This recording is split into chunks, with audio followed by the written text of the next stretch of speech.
The intramurals are a big thing here. Like, it actually pulls us all together. We get excited about it.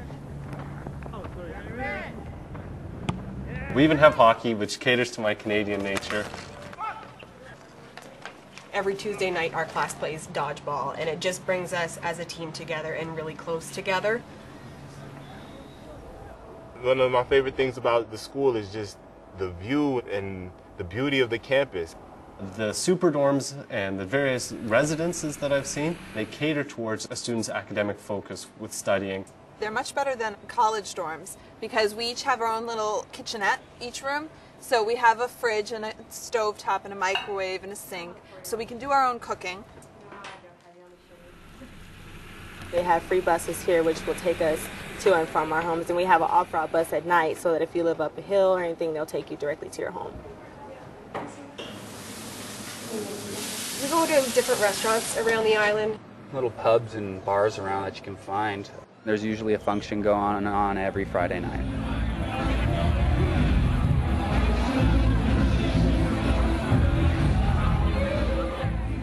One of the big things is there's Fish Friday, which is up in Guave. It's about 30 minutes away, and that's a lot of fun. A little, fairly quiet sort of fishing.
Good evening. We just ask that you are patient. We are currently awaiting the arrival of Dr. the Right Honorable Keith Mitchell, so the Prime Minister. So just be patient with us, and he'll be here shortly. Thanks.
Please be seated.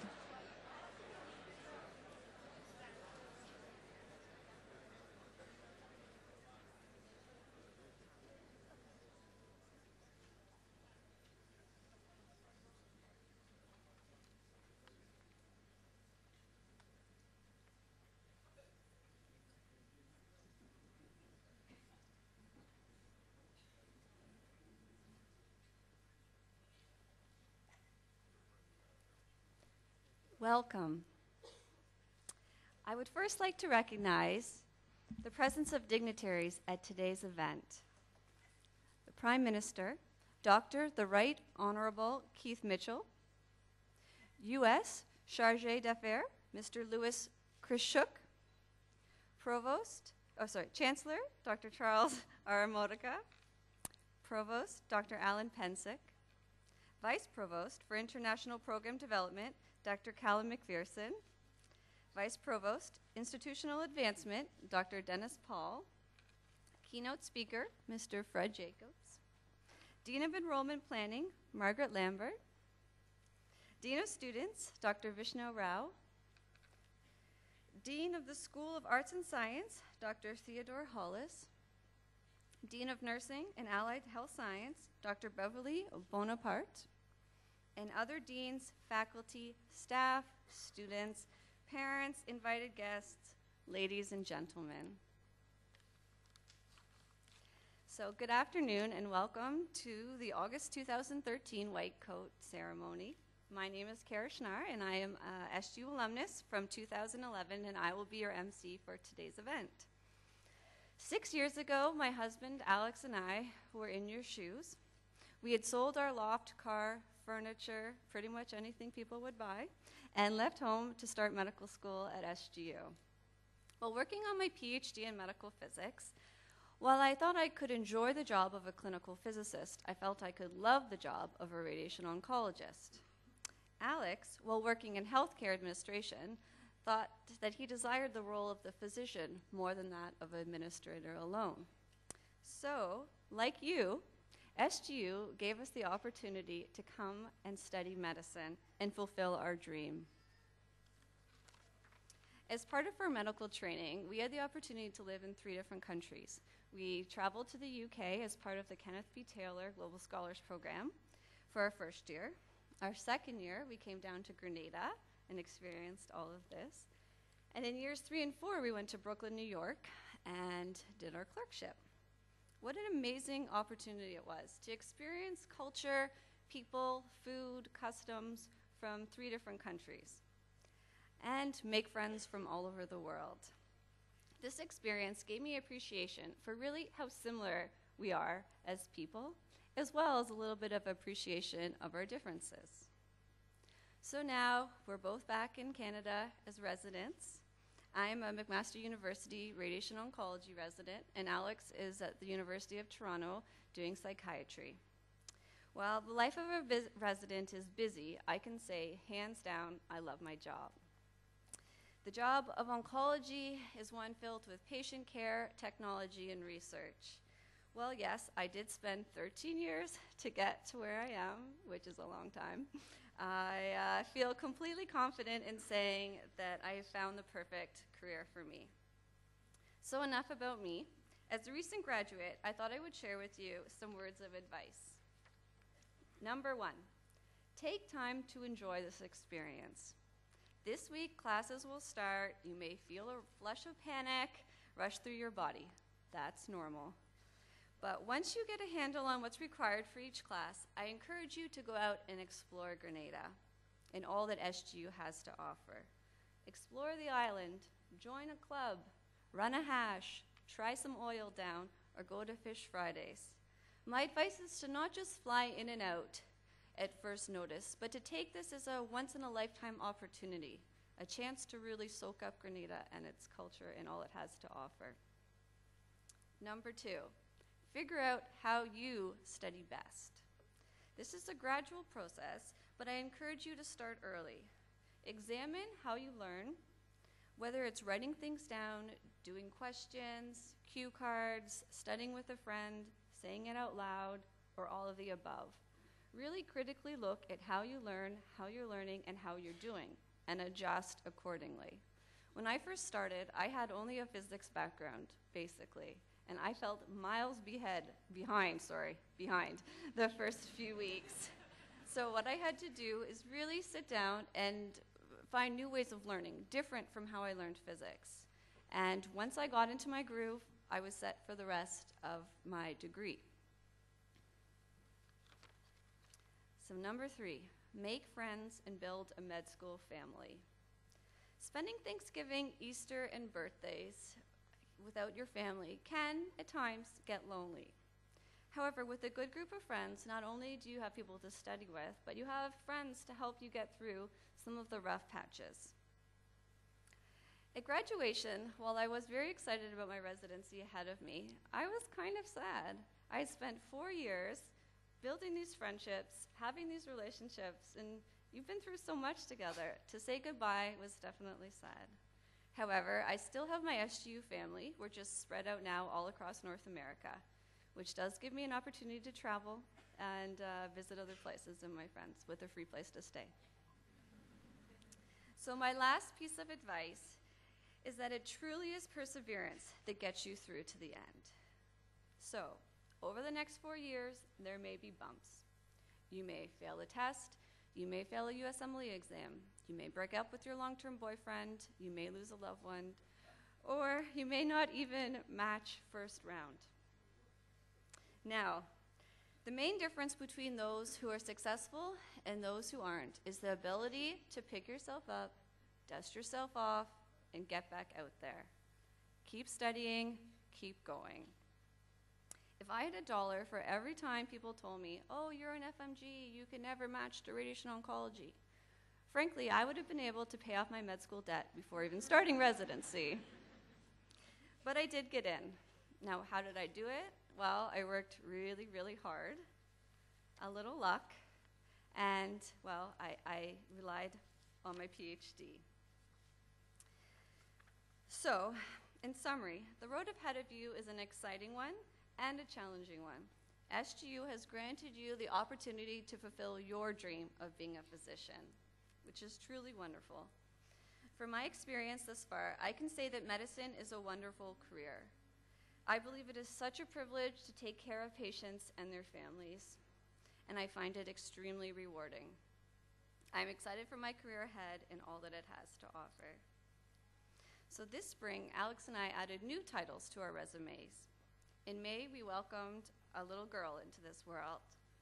Our little trooper now has her first stamp on her passport, Grenada. It's pretty fitting. Thank you.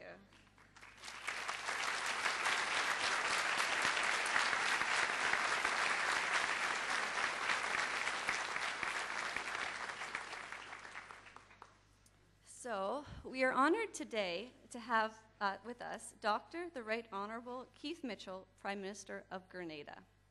Prime Minister Mitchell was born in Brisbane, St. George, and after completing his education at the Presentation Brothers College, he attended the University of the West Indies, Cave Hill campus, where he gained a Bachelor of Science degree in Mathematics and Chemistry, followed by a Master's degree from Howard University, and then a doctorate in Mathematics and Statistics from the American University. He taught at the Presentation Brothers College and was a mathematics professor at Howard University between 1977 and 1983. He also started his own consulting firm in Washington, D.C., and subsequently worked as a professional consultant to many government departments and private corporations in the United States. In 1984, he was elected Member of Parliament for St. George Northwest and has held this seat in each subsequent election. Dr. Mitchell first took office as Prime Minister, along with his cabinet, in 1995, and on February 20th, 2013, Dr. the Right Honorable Keith Mitchell was sworn in as Prime Minister of Grenada for the 4th time. It is now my pleasure to introduce Prime Minister Mitchell.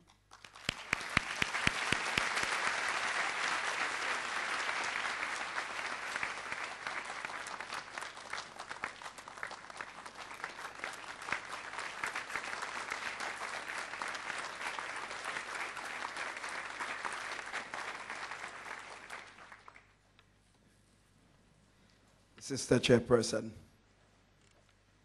my good friend, Chancellor Mordecai, distinguished staff members,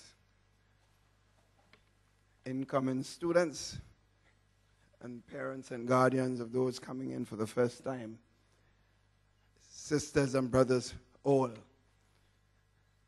The only person that could order the Prime Minister of the country to leave a cabinet meeting and come to a function is Charles Mordecai. Give him a round of applause for this.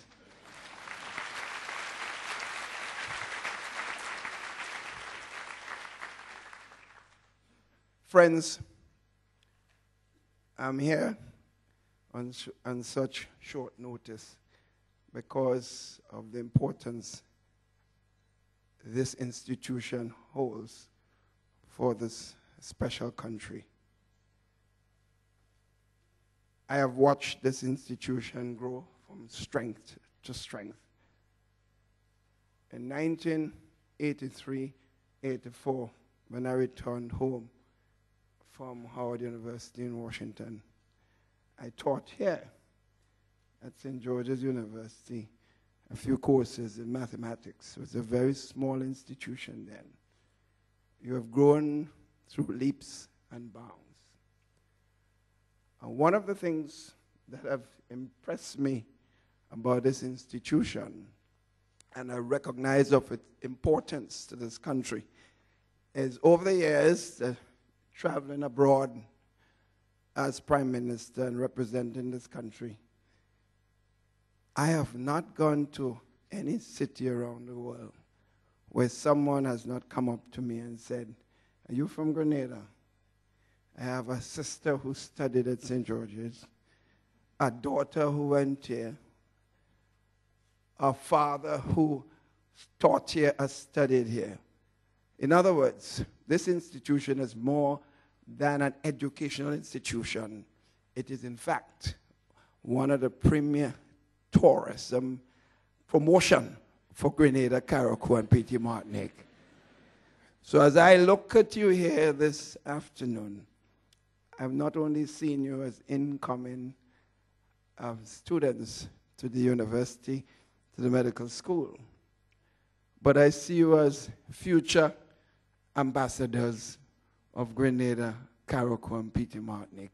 So I expect you to conduct yourselves accordingly.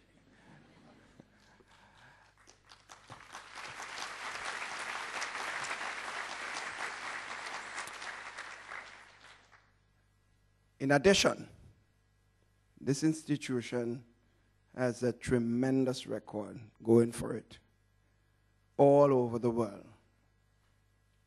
The success of the academic programs is well known. I recall as my first stint as Prime Minister, when I attended one of my first CARICOM heads of government meeting, and I mentioned St. George's University, I got the cross eyes of a lot of my colleagues. Today, when you mention St. George's University, the heads of government meeting, you get the support of almost everybody around the table.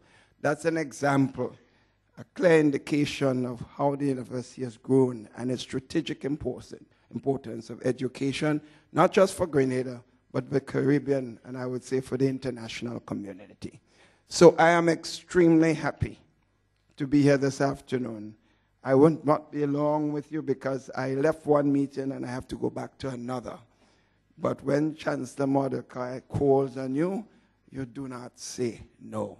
So welcome everybody, potential ambassadors for Grenada, Carriacou, and Petite Martinique, and I wish you tremendous success in your studies and as ambassador for Grenada, Carriacou, and Petite Martinique. Thank you and good evening, everybody.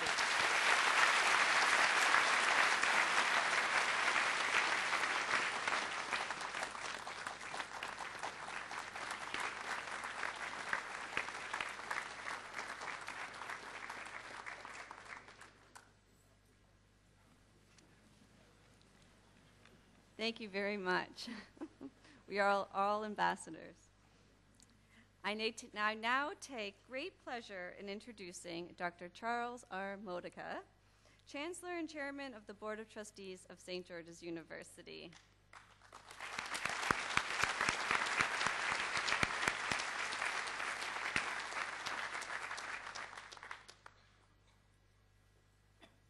Thank you very much, Mr. Prime Minister, distinguished guests and friends and new students.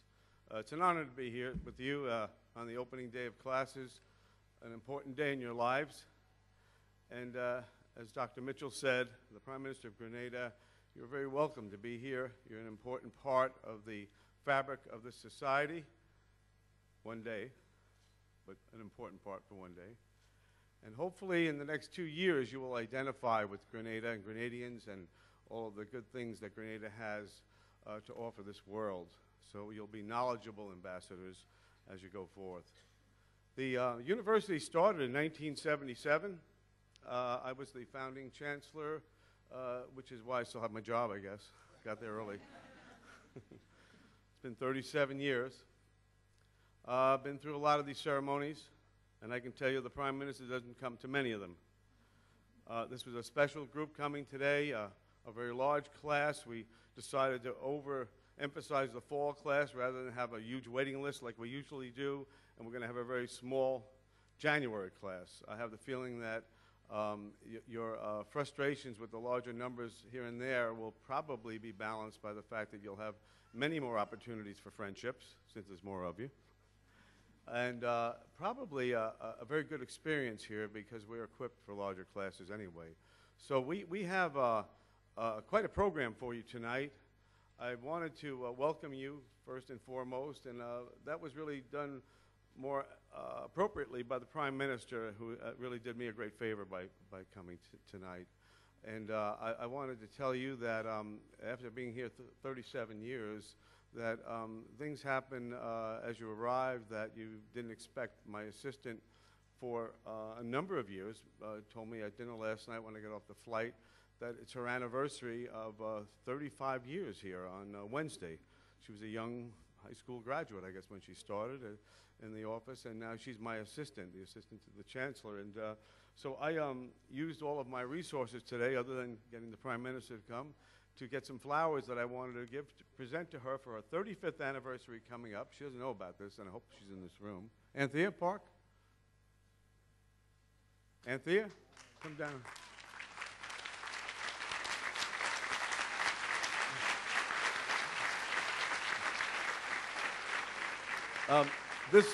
This is clearly unrehearsed, as you will witness now, because the flowers are here. I got them here in the nick of time. So you'll come down, I'll present them to you. It'll look like we planned this ahead of time.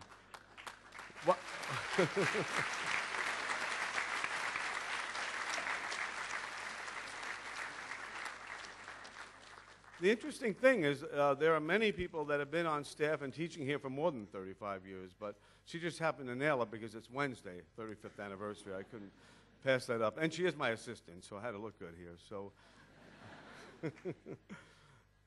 All right, good.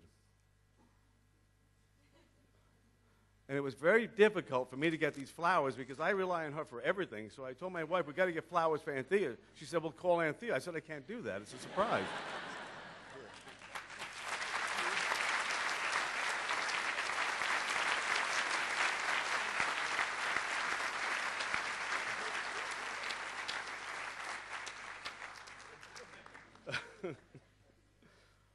Well, you're about to get white-coated, and you have some very formidable speakers here. I did want to recognize another very important person in the life of this university. He's the former head of the ECFMG, and he came on board here because of a lot of good luck on our part, I think, and he was there 16 years. Dr. Steve Sealing, if you could just stand up real quick in case they haven't met you.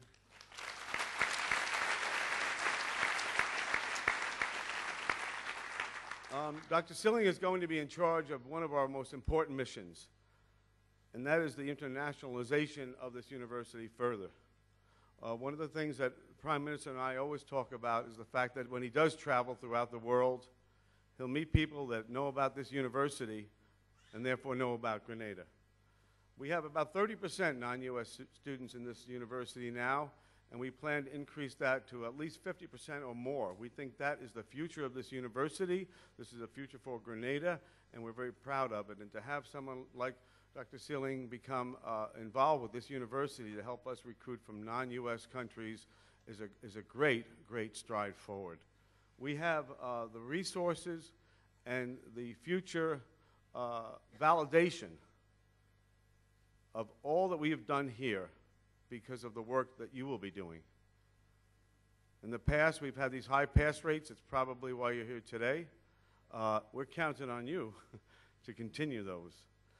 With that, and with the lovely campus that we have here in Grenada, with the clinicals that we have all over the world, we think that it's a no-brainer to have more non-U.S. citizens, more countries represented here, like we did with Botswana and other countries in Africa, and it's an exciting time for me. 37 years is a long time, and as the PM and I talk about sometimes when we have breakfast together, our legacies are coming up soon, so we have to get the last good things in. And one of those things that I have to do for this country and for Grenada and for the university is to make this a truly international university. By the way, you will learn medicine here better than you'll ever expect. You'll work hard doing it. But the thing that you don't realize that you're going to learn here is to get along with each other. You're going to meet people in the next few months and weeks and hours, even people from all over this world, every culture, race, creed. They're all here. This is a world that doesn't ever seem to get along. But you will be able to get along with every one of your classmates.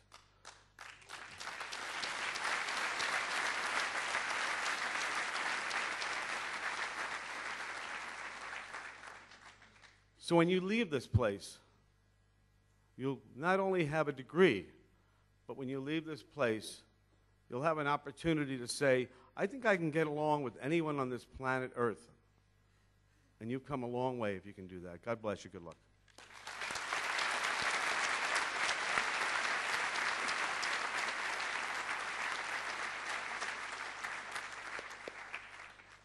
Thank you, Chancellor Modica. Okay. The Arnold P. Gold Foundation created the White Coat Ceremony in 1993 to promote humanism in medicine. St. George's University School of Medicine initiated its own White Coat Ceremony in 1996, long before many other U.S. schools did.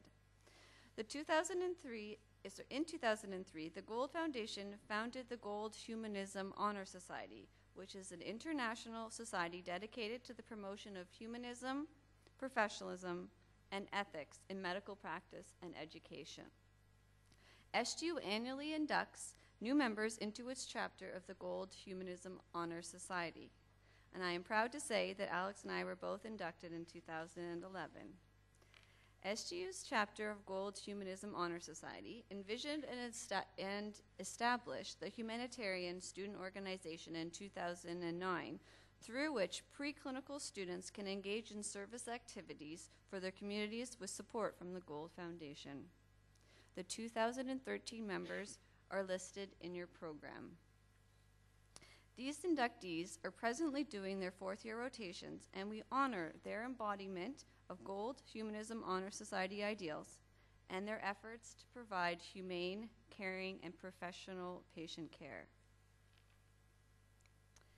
It is now my pleasure to introduce Dr. Fred Jacobs, our keynote speaker. Dr. Jacobs is the Executive Vice President of St. George's University and Chair of the Department of Medicine. He's had previously served on the University Board of Trustees and served a prior role as Chair of Medicine. He is the former Commissioner of the New Jersey Department of Health and Senior Services, appointed by the acting Governor Cody in December 2004 and reappointed by Governor Corzine in 2006. Over the last week, I've had the privilege of working as a visiting professor in the bioethics department. One of the topics that we address in this course is the role of the physician in social environmental advocacy. These are attributes that Dr. Jacobs holds. During his tenure as commissioner, he played an important role in the enactment of the New Jersey Smoke-Free Air Act, signed by Governor signed by Governor Cody in January 2006. He has also led major statewide initiatives for the management of childhood asthma, diabetes, and childhood obesity, as well as avoidance of secondhand smoke exposure by children in homes and cars. This is clearly very important stuff. He is presently a member of the Board of Directors of the American Cancer Society Eastern Division and serves as Chief Medical Officer for the division as well as the chair of the Tobacco Strike Force. He has been a longtime advocate for tobacco control and smoking cessation and is chair of New Jersey Breeze, president of GASP, and a member of the Board of Trustees of the New Jersey Healthcare Quality Institute. It is really an honor to have Dr. Jacobs here with us today. Please join me in welcoming him to the podium.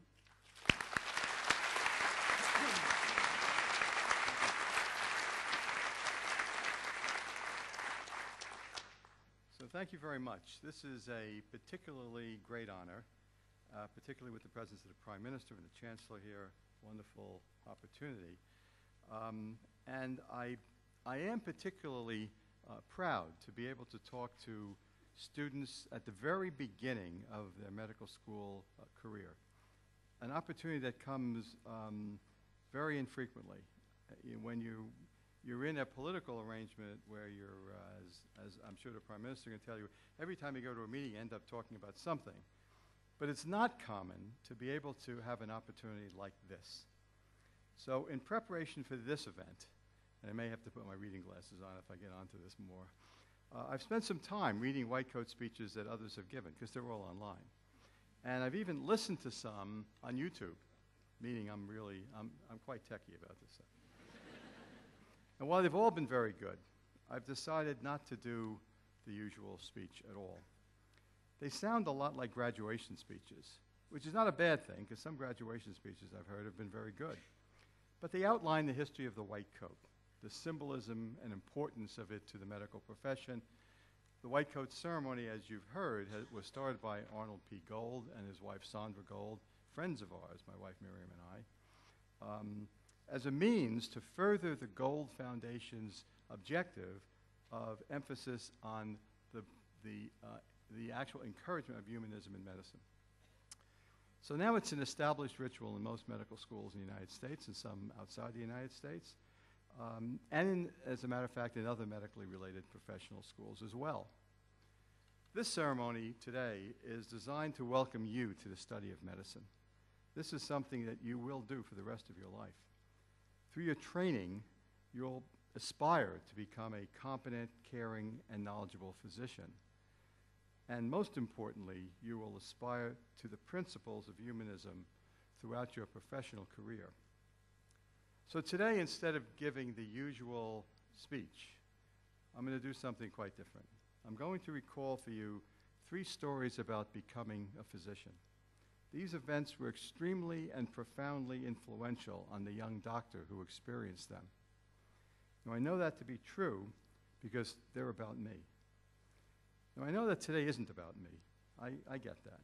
But I think that these stories will be a better way of sharing what were very meaningful experiences than merely recitation of the history of the white coat and a sterile discussion of professional values, as important as all of those things are. So here we go. We're going to talk about when do you know that you became a doctor?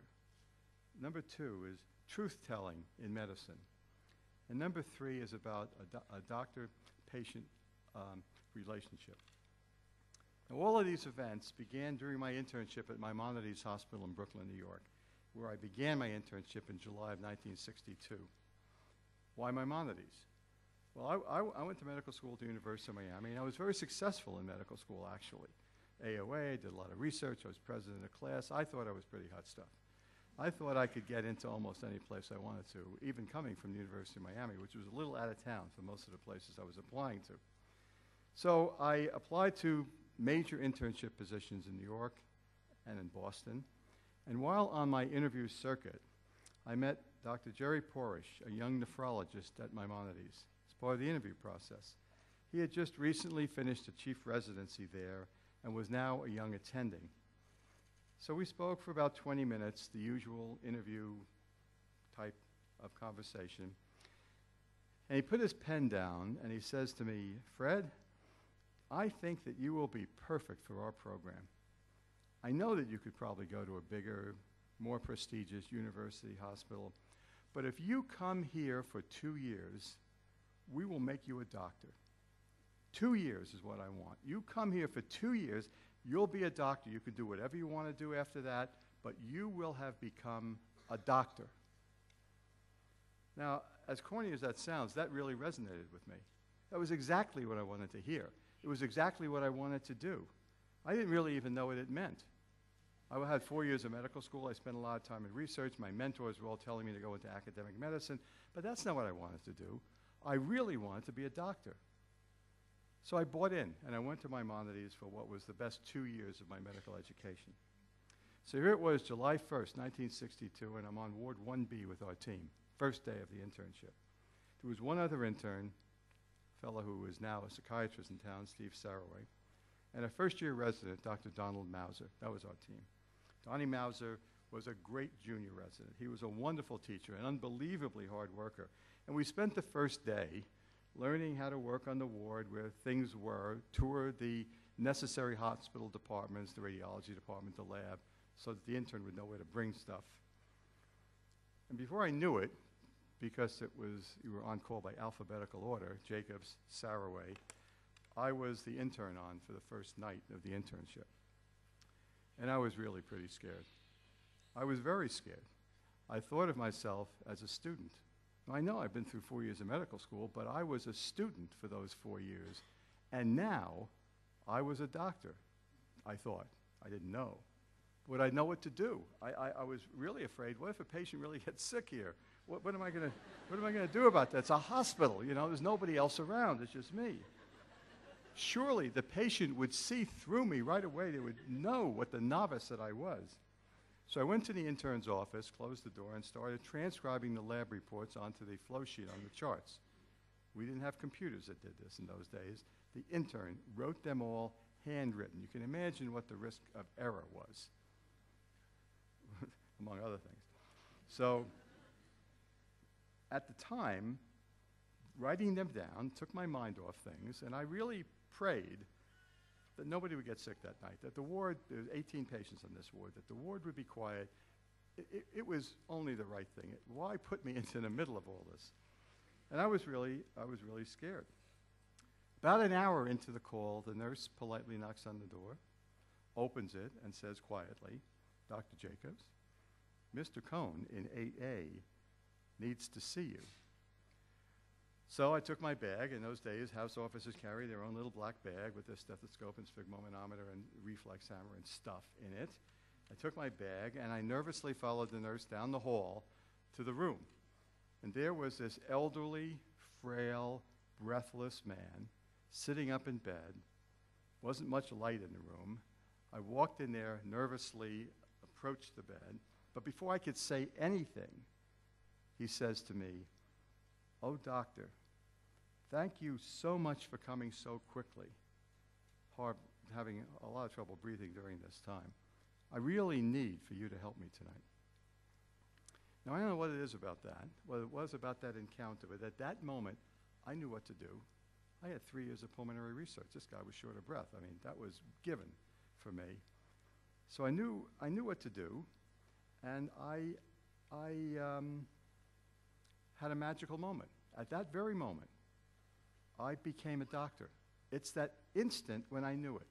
Now, others may have different experiences, but that was mine. The moment is as real to me now as it was all those years ago, more than 50 years ago. And it will happen to you as well. It will happen to you. I don't know when it will happen, but be sure that it will. And when it does, it will be a magical moment. And you will probably be wearing a white coat when it does. Now,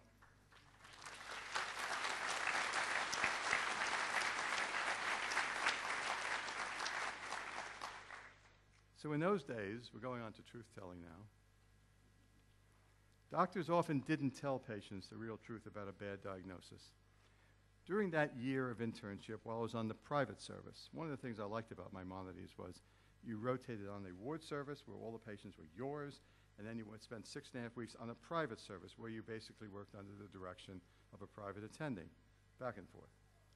During that year while I was on the private service, I admitted a young woman who, while on her honeymoon, had noticed that she was bruising very easily. She'd become very pale. She was very fatigued. She was quite weak. So she and her husband cut the honeymoon short and came home. Her doctor, suspecting the worst, referred her to a hematologist. He did a bone marrow examination, made the diagnosis of acute myeloblastic leukemia. In those days, this disease was almost uniformly fatal in less than a year. She was young, she was very attractive, very frightened. So the interns on the floor decided that we were not going to accept that diagnosis. We were not going to let that diagnosis stand. We were not going to allow this young woman to have leukemia. By sheer will, we were going to make it different. So we started on a diagnostic workup to find some other explanation for her signs and symptoms. And in a day or two, we unfortunately failed. And the diagnosis of leukemia was what she had.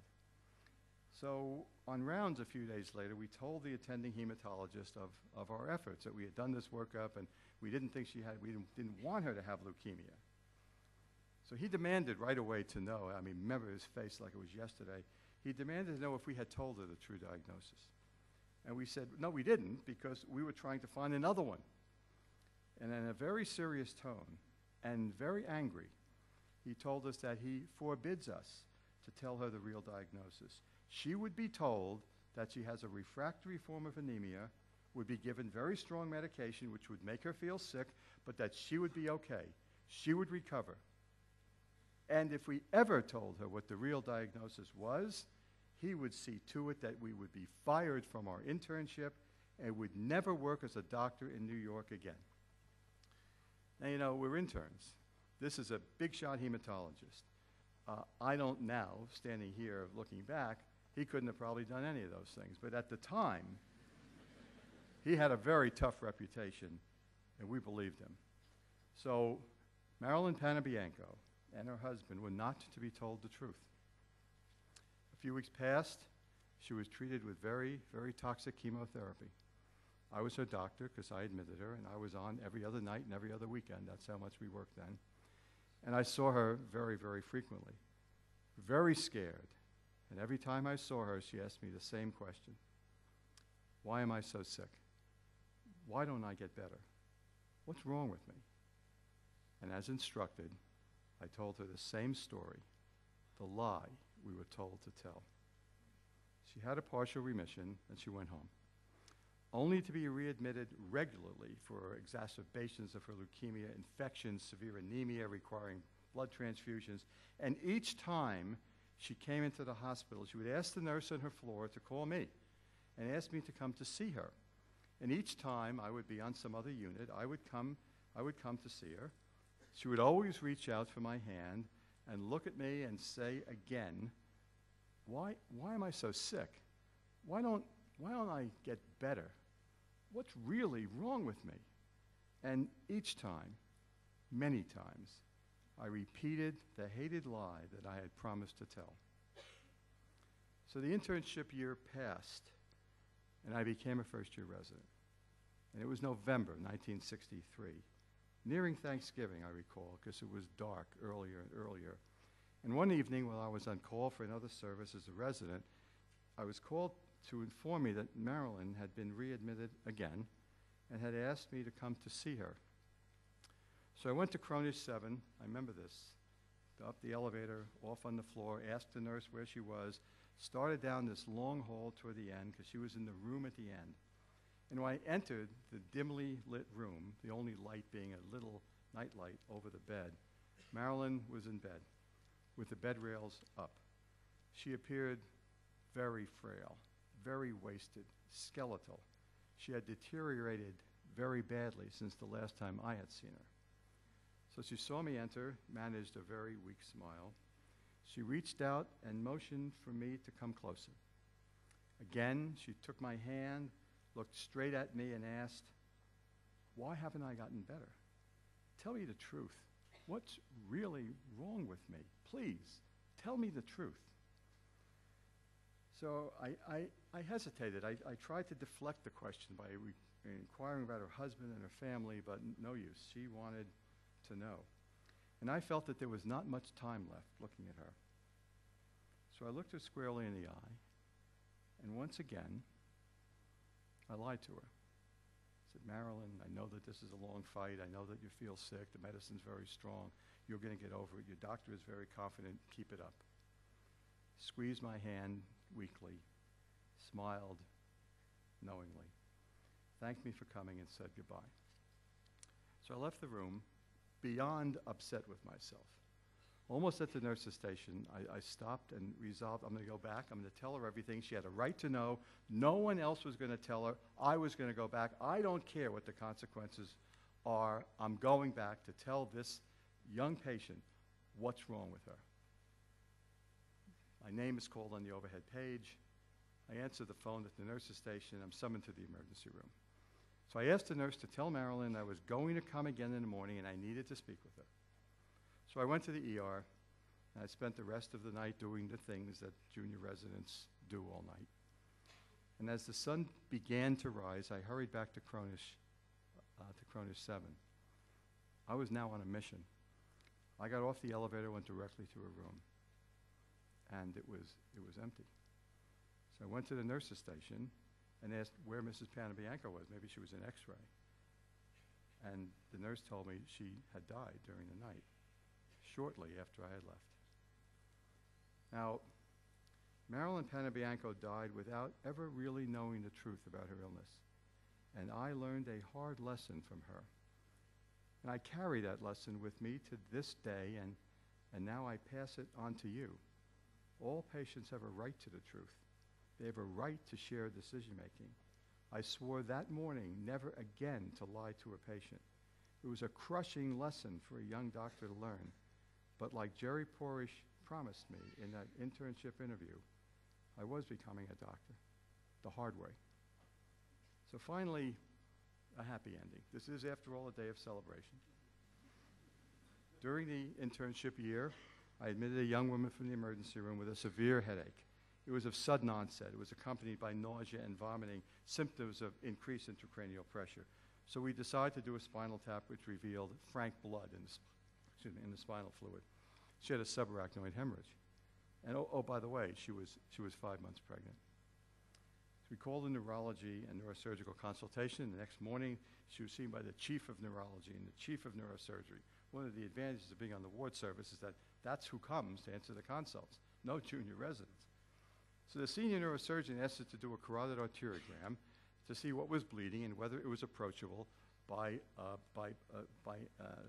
intervention by him, by neurosurgery. Barbara Mazza was very afraid of the unknown. While her headache had subsided, she was not at all happy with the thought of having a needle inserted in her neck to do the carotid arteriography. But she bravely agreed, and I did the procedure, which showed a fairly large arteriovenous malformation in the frontal part of the brain, a mixture of blood vessels in the front of the vein, of the brain, and that's what had bled. It was a very dangerous situation. Barbara was 5 months pregnant. As the pregnancy progressed, her blood volume would increase, causing increased pressure on the fragile AV malformation, dramatically increasing the risk of a massive rebleed. And if that occurred, it would likely be fatal to both mother and child. So a decision needed to be made. I spent a great deal of time with Barbara and her husband trying to explain the dangers, but they were having a hard time coming to grips with it all. The neurosurgeon, on the other hand, was becoming very impatient. He called for a case conference. So the next morning, we gathered at Barbara's bedside, and here was the chief of neurosurgery, the chief of neurology, the chair of medicine, our ward attending, the resident, the interns, the students, the nurses, we're all there. It's not a big room. I presented the case, and the neurosurgeon, once again, very dramatically, asked Barbara to agree to the surgery. He was a very imposing figure and rather intimidating under the best of circumstances. But Barbara responded firmly. She said she understood what he was saying, but she wanted to make up her mind she would again discuss it with her husband and her doctor. Your doctor, he roared? Who, pray tell, is that? Why, Dr. Jacobs, of course, he's my doctor. So the neurosurgeon turned to me and said, well, doctor, I think that you had better have this conversation with your patient so that we can get on with this. Not very friendly at the time. So we spent about, everybody left, Barbara, her husband, and me, we were in the room. We spent about 20 minutes again talking through all of the points we had gone over before, and finally she asked me what I would do. So I told her she really shouldn't listen to me. She should listen to the senior neurosurgeon. He really knew I was, after all, only an intern. No, she said, I was the only one who had spent real time with her. And I was the only one who she trusted to be truly on her side. So I told her she should do the surgery, that we were fighting for a healthy baby and a healthy life, and it simply had to be done. Neurosurgical team came back into the room, and Barbara told them she would agree to the surgery with one proviso. Dr. Jacobs had to be in the operating room when they did it. I was not winning any personality contests with the neurosurgeon. But of course, he looked at me, unbelievable look, but he agreed. The operation went well. I stayed out of the way. The bleeding lesion was removed, her recovery was smooth, and I followed her in my clinic. And her husband even went so far as to buy her a red wig to wear during the regrowth of her beautiful red hair, which had been shaved during the surgical prep. And several months later, Barbara Mazza gave birth to a healthy baby boy. I became a resident, and I lost her to follow-up. I thought I would never see her again. The internship year had been full of these experiences, and as Jerry Porish promised, I was becoming a doctor, a real doctor. And as a resident, I was to wear a short white coat at all times. Time passed quickly for me as I spent the second year at Maimonides and on to Mount Sinai, University of California, back to Brooklyn for chief residency in pulmonary disease at Kings County. And during the chief residency year, I took house calls in Brooklyn to supplement our income. My wife and I ran this house call group. She got the calls, I went out and saw the patients. And one Sunday afternoon, very sunny Sunday afternoon, the mid-spring of 1967, almost 5 years since that first night on call when I first came to the realization I was a doctor. I pulled my car up before an apartment house in the Bay Ridge section of Brooklyn, and as I walked toward the building, I heard a woman call my name. At first, I didn't really pay any attention to it, so I kept walking, but she called again. So I stopped and turned and saw this young woman and child running towards me. She had red hair blowing in the wind. She came next to me and she says, Dr. Jacobs, don't you recognize me? I'm Barbara Mazza, and this is Nicholas, the little boy whose life you saved. I tried to tell her I didn't really do anything. I didn't do the surgery. I was just the intern. No, she said. You were the one who gave me the confidence to go through with it because I trusted you to be on my side. You saved my life, and you saved Nicholas. So we spent a few moments together. Then I left her to see my patient in the apartment house, and we never met again. But I've remembered her all these years. She was always the symbol of how important the doctor-patient relationship is. It isn't based on authority or knowledge. It's based on trust and a human connection. It's the expression of humanism in medicine. Jerry Porish told me that if I spent 2 years at Maimonides, I would be a doctor. Marilyn Panabianco and Barbara Mazza helped make that come true. Always the inspiration that comes from your patients will be the greatest lesson. They will guide you in your path toward realizing your dream of becoming a doctor in the greatest sense. So I wish for all of you a long and satisfying career in this, the greatest of professions. Wear the white coat proudly. Care for it. Remember it always as a symbol of all that is good and pure and right with medicine. And also remember St. George's for the chance it has given you. And as the wise old surgeon Maury Alpert used to say at every graduation, to every graduating class, go forth and do good. Thank you.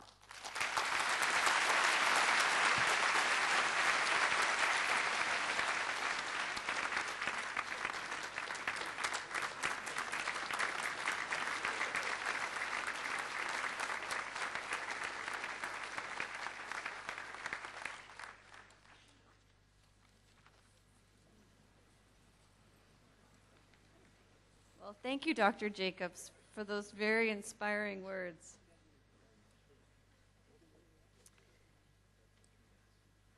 Okay. To welcome each and every one of you into the medical profession, St. George's University School of Medicine will now present each of you with a white coat, symbolizing your entry to the profession and your commitment to uphold the duties and trust associated with medical and medicine and medical training. To assist our keynote speaker and myself with robing, I will now introduce several clinical faculty who are on the stage behind me. Dr. Danny Burns, Dr. Alex Strassis, Dr. Linwald Fleary, Dr. Mathangi Jilkes, Dr. Abina Evoke, Dr. Marios Lucas, Dr. Francis McGill, Dr. Erwald Marshall, Dr. Dalin Noel, Dr. Johansson Sylvester, Dr. Shamila Upadhyaya, and Dr. Carrie Williams. In recognition of our international enrollment, the Grand Marshal, Dr. David Lennon, Professor and Chair of Microbiology, will call each student by name and state their country of birth. Please hold your applause until all the students have been robed. And for safety, we ask the audience to kindly remain seated and not to interrupt the ceremony by taking pictures in the forward section of the hall. Thank you in advance for your cooperation.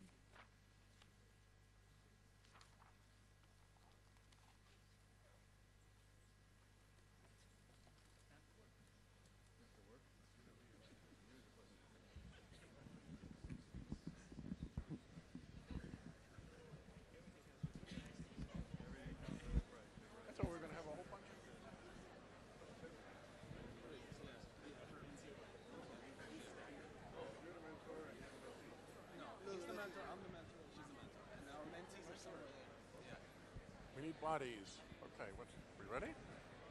Ready when you are. We need to get a line. We're taking them in groups. Okay, can you count?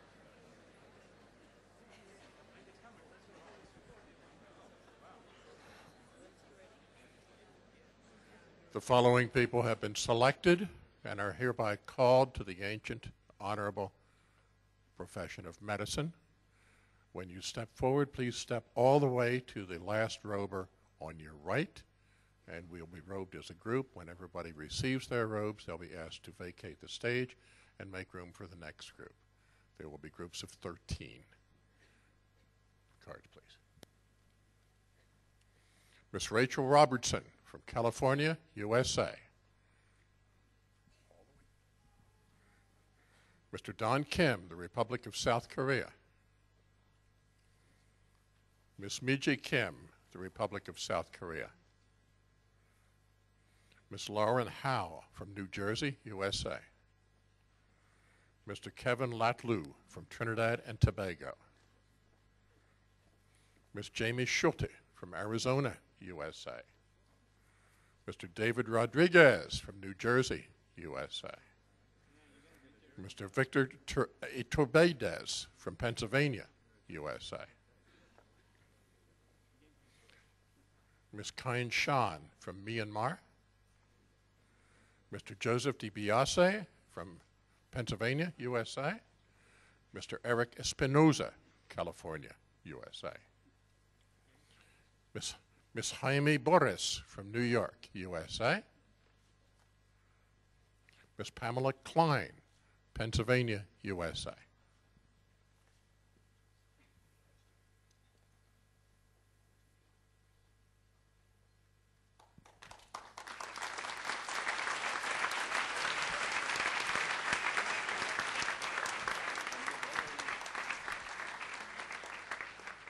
Ms. Chelsea Russ, Texas, USA. Mr. Emmanuel Perez from the Philippines. Mr. Pratish Majmundar from India. Mr. Michael Patrick, New York, USA. Mr. James Piper, New York, USA. Mr. Daniel Croxford, Utah, USA. Ms. Anastasia Boronik, New York, USA. Ms. Christine Arneson, New Jersey, USA. Mr. Brian Lynn, New Jersey, USA. Mr. Vinjay Kumar, California, USA. Mr. Nicky Wu, Canada. Mr. Mason Haywood, Utah, USA. Adam Wing, Costa Rica.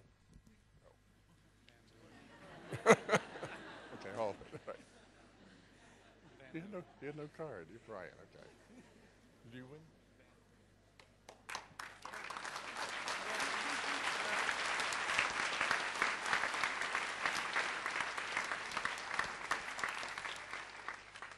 Mr. Brian Van Leeuwen, Utah, USA. Mr. Matthew Shapiro, New Jersey, USA. Mr. Rehan Umar from Pakistan. Mr. Avad Javid from the USA, Texas, which I think is the USA. Ms. Alicia Adhikari from Nepal. Ms. Mukuka Kangawa from Zambia. Ms. Kelsey Branch from New York, USA. Ms. Elizabeth Hidebau, Florida, USA. Mr. Mitchell Miller, Ohio, USA. Mr. Edward Mosenkis, Maryland, USA. Mr. Tung Hui from China. Ms. Lisa Dyke, Washington, D.C., USA. One more. Ms. Shina Wubrick from Maryland, USA.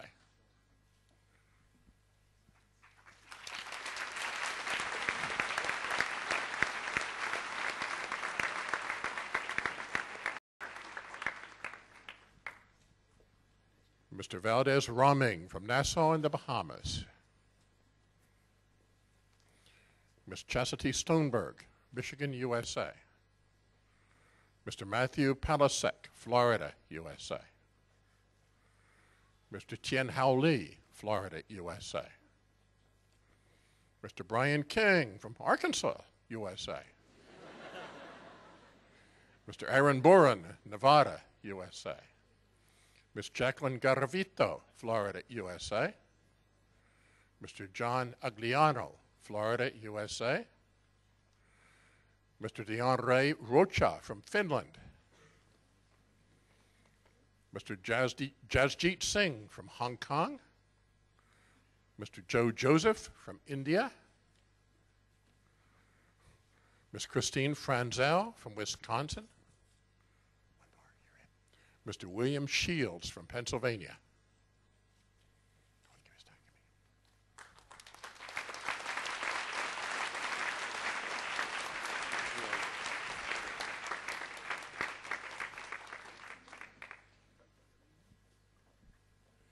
Mr. Aditha Peruwai from India.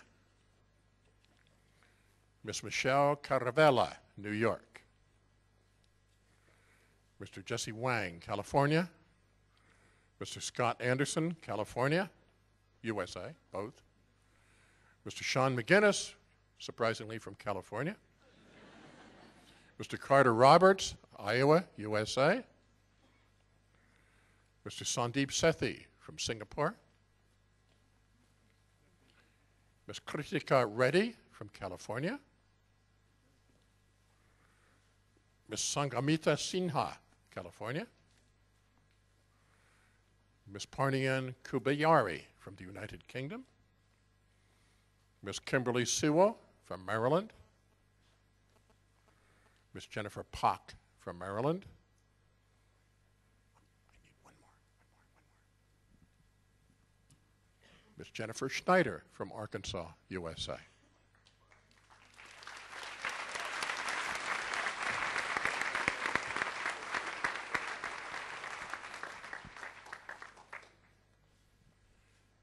Mr. Justin Gray, Arkansas, USA.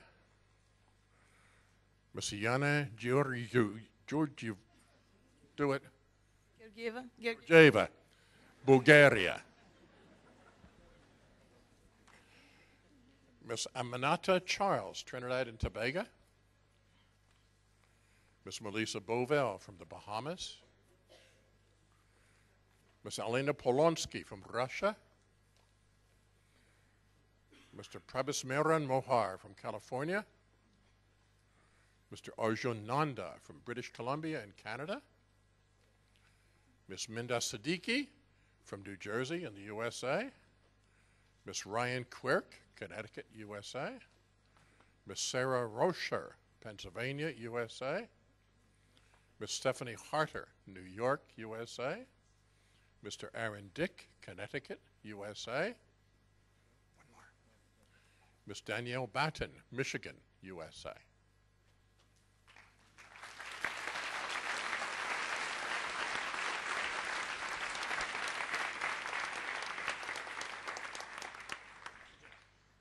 Mr. Preston Houston, Ohio, USA. Mr. David Smith, Texas, USA. Ms. Nicole Tran, Texas, USA.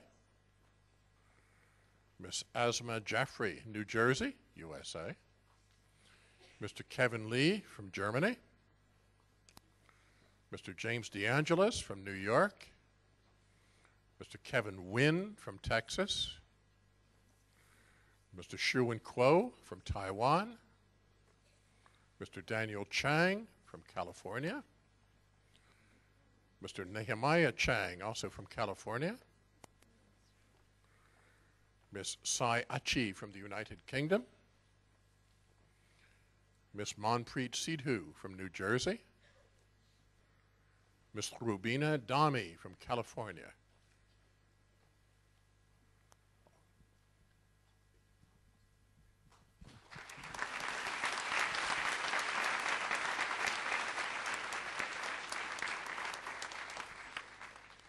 Ms. Elizabeth Chan, Illinois, USA. Ms. Vivian No from Vietnam. Ms. Danielle Amona, New York. Ms. Brittany D. Mueller from New York. Mr. Anish Shah from New Jersey. Ms. Jasmine Bhatia from New York. Ms. Rati Krishna from New Jersey. Ms. Shivani Dave from New York. Ms. Krishna Patel from New York. Mr. Vian Shah from India. Mr. Henry Shao from California. Mr. Nadim Haq from Massachusetts. One more. Mr. Tanner Newman from Texas.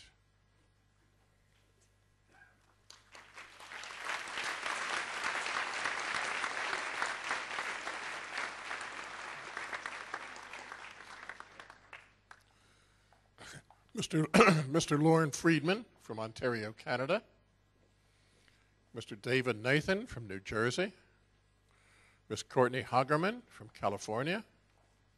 Ms. Jennifer Horn from Illinois. Mr. Matthew Carr from New York. Ms. Jennifer Grad from New York. Oh, Ms. Carr will be coached by her mentor. We have several incoming students who have been part of the mentoring program, and when you see this, you will see someone coming up onto the stage. These are the mentors.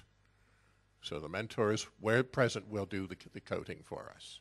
Mr. Shane Collins, Pennsylvania, USA. Mr. Bradley Wasser from New York. Mr. Mitchell Lyons from Georgia, the USA, Georgia, that is. Mr. Adrian Sosenko from Illinois. Mr. Christos Milonas from New Jersey. Mr. Alexander Chasin from New York. One more. And Ms. Alicia Foti from New York.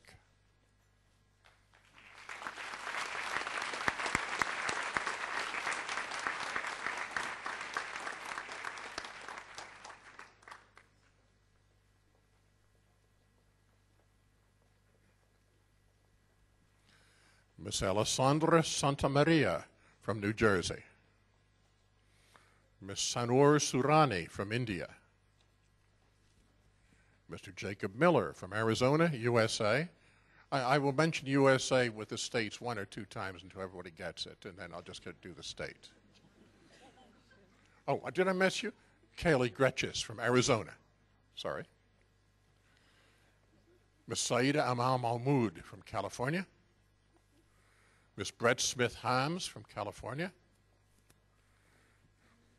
Mr. Kaushal Vedar from South Carolina, USA. Mr. Richard Mulnix from Illinois. Mr. Ahok Sinha from New York. Mr. Thomas Priolo from New Jersey. Mr. Aaron Haas from Quebec, Canada. Mr. Harrison Galicki from Florida. Mr. Amir Mokram Dori from California.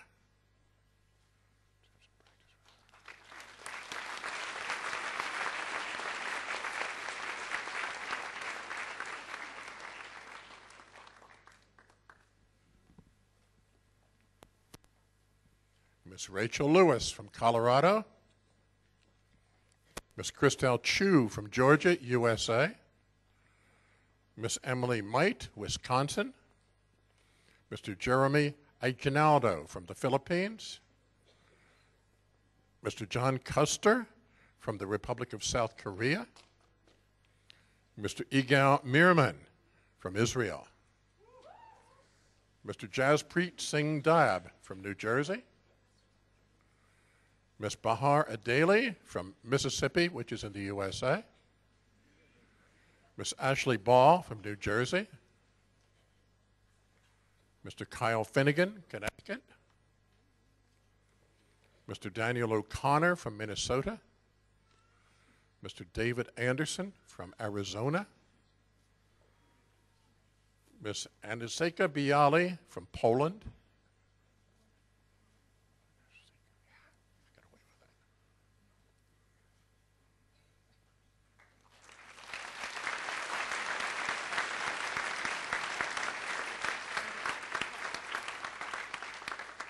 Ms. Melissa Sidron, California.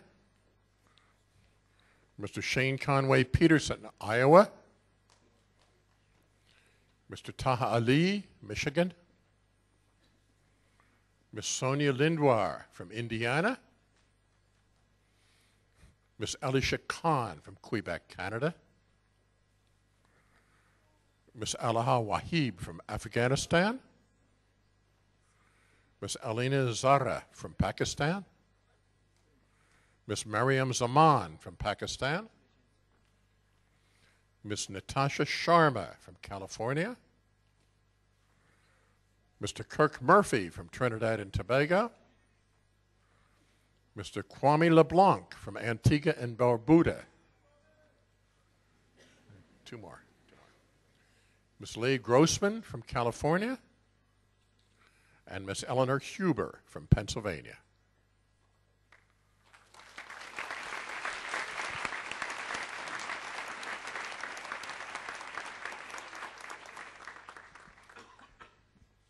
Ms. Anjali Sebastian from the Kingdom of Saudi Arabia.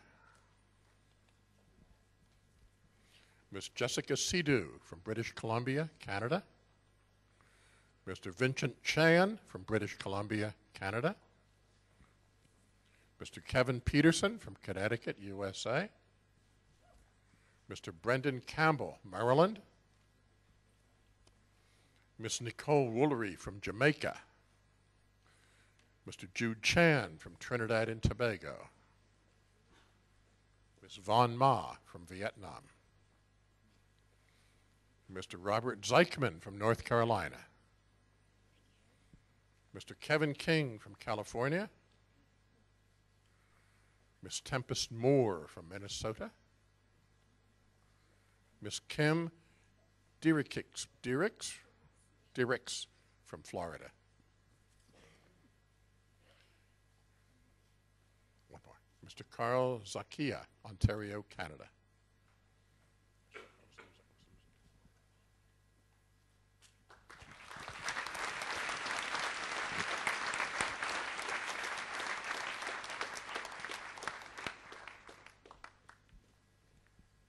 Ms. Christine Haglin, Colorado. Ms. Louisa Vickner, New Jersey. Ms. Genevieve Devaney, Texas. Mr. Eric Mai from Vietnam. Mr. Sammy Choi from Maryland. Miss Helen Lee Mitchell, California. Miss Sunita Patruni from Illinois. Miss Melinda Singh from Illinois. Mr. Patrick Oates from Ohio. Mr. David Kim from Illinois. Mr. Syed Bozorgi from Iran. Mr. Mohammed Nasaruddin from Illinois. One more. Mr. Aditya Sanyal from New Jersey.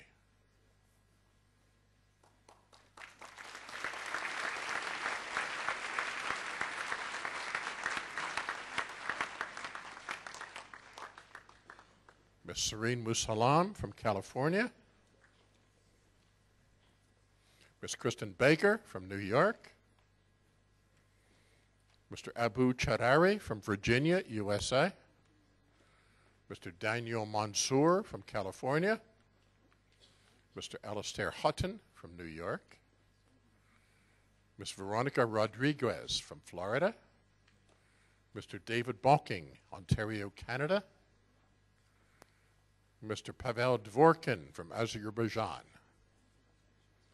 Mr. Jeffrey Evans from California. Mr. Alexander Kudikov from the Ukraine. Mr. Joseph Fritsky from New Jersey. Mr. Benjamin Bernier from Vermont. Ms. Michelle Lee from Florida.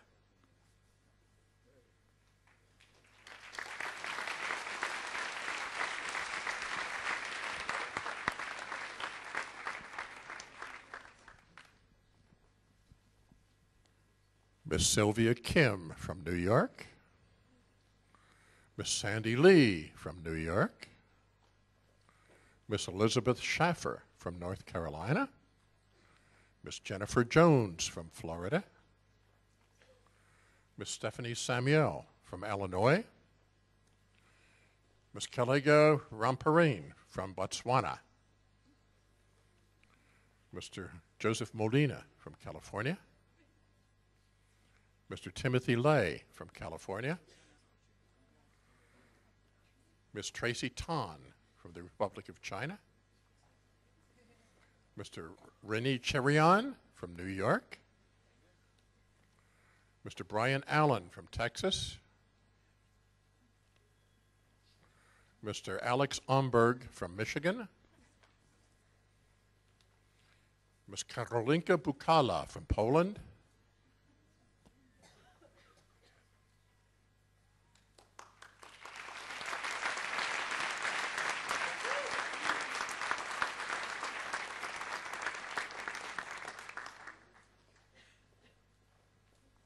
Ms. Milana Zerkieva from Russia.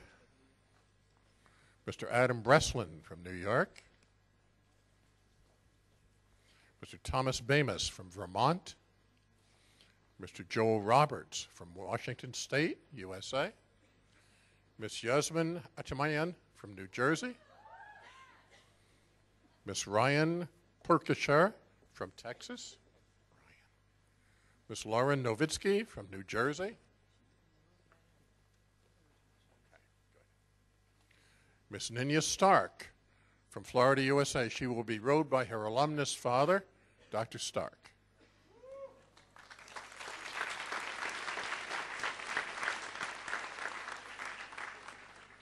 Miss Samantha DeVizio from New Jersey. Miss Pooja Tarakaya from Texas. Miss Harshita Rajeha from Virginia, USA. Miss Reagan Frake from Virginia, USA. Miss Crystal Newton from Antigua and Barbuda.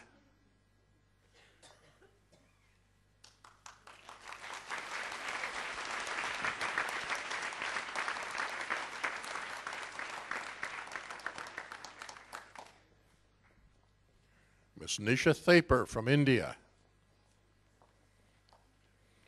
Miss Chahid Singh from New York. Mr. Vapa Sobani from Georgia, the USA, Georgia. From Gurjave Bynes from California. Mr. Jagbir Singh from California, Ms. Marilyn Mosquera from Colombia, Ms. Shan Zong from the Republic of China, Mr. Jeffrey Zoltan from Wisconsin, Mr. Ingmar Prokip from California, Mr. Antonio Pulano from New York,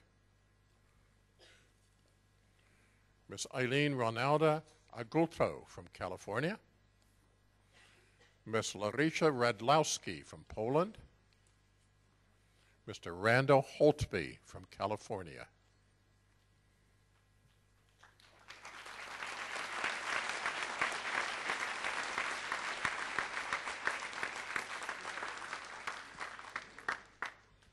Mr. Ramin Azir from California, Ms. Elizabeth Russell from New York, Ms. Heather Kaminsky from New York, Ms. Samantha Sidor from New York, Mr. Jinshi Wang from Taiwan, Mr. Jonathan Yin from the Republic of China, Ms. Hashrup Urum from California, Ms. Sarah Khan from the Kingdom of Saudi Arabia, Ms. Yamini Potini from India, Ms. Suniha Sundaram from North Carolina, Ms. Sana Khan, also from the Kingdom of Saudi Arabia, Joanna Fabrice from Ontario, Canada, and Arasaki Organiyan from California.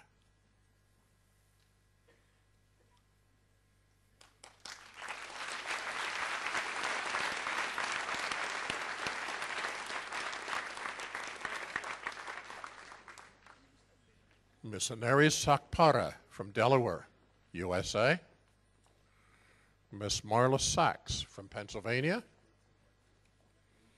Mr. Alexander Guiterres from Florida, Mr. Jordan Lang from New Jersey, Mr. Miguel de Leon from Pennsylvania, Mr. Mohammed Bashir from Illinois, Mr. Janak Bhatt from New Jersey,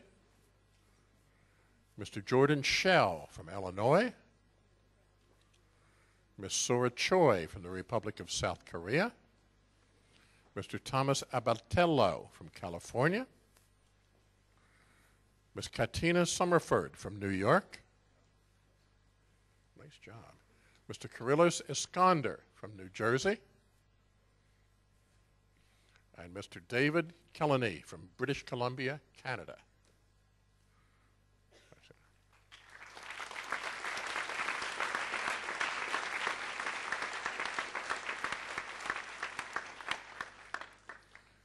Mr. Chetan Virami from Virginia, Mr. Regis Chang from Massachusetts, Mr. Brett Hughes from Arizona,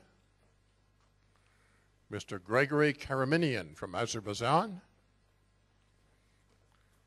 Ms. Mohinika Gowda from India, Ms. Snehal Patel from New Jersey,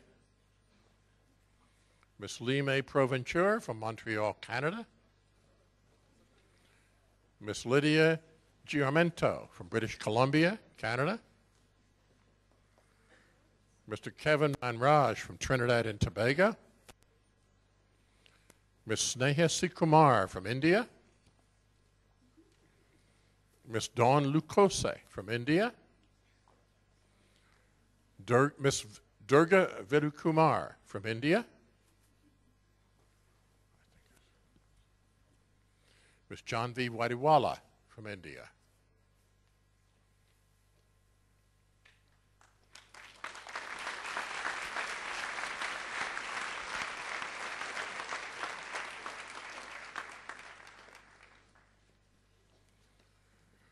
Mr. Parth Patel from India, Ms. Radhika Taylor from India, Mr. Manathan Pandya from India, Mr. Anand Shah from India, Ms. Jenny O'Cowan from Trinidad and Tobago, Miss Avenel Prentice, Trinidad and Tobago. Miss Christina Ali, Trinidad and Tobago. Miss Sarah Giffard, guess what? Trinidad and Tobago. Mr. Surju Nareen Ramikusan from Trinidad and Tobago. Mr. Rajiv Dipti from Trinidad and Tobago. Miss Jessica Meyer from Trinidad and California. From California. Sorry.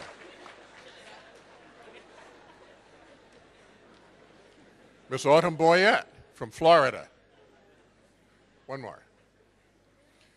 Miss Anita Venkataisun from California.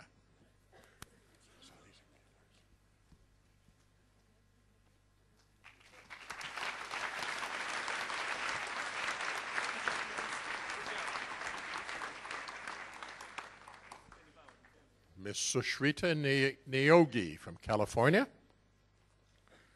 Miss Nazia Pirzada from Ontario, Canada. Miss Elizabeth Cooney from Florida. Miss Jenna Whitbeck from Minnesota. Miss Megan Horn from New Jersey. Mr. John McDonald from Maryland. Mr. Brian Yu from New York. Miss Mary Cook from Maryland. Miss Jennifer Crone from New Jersey.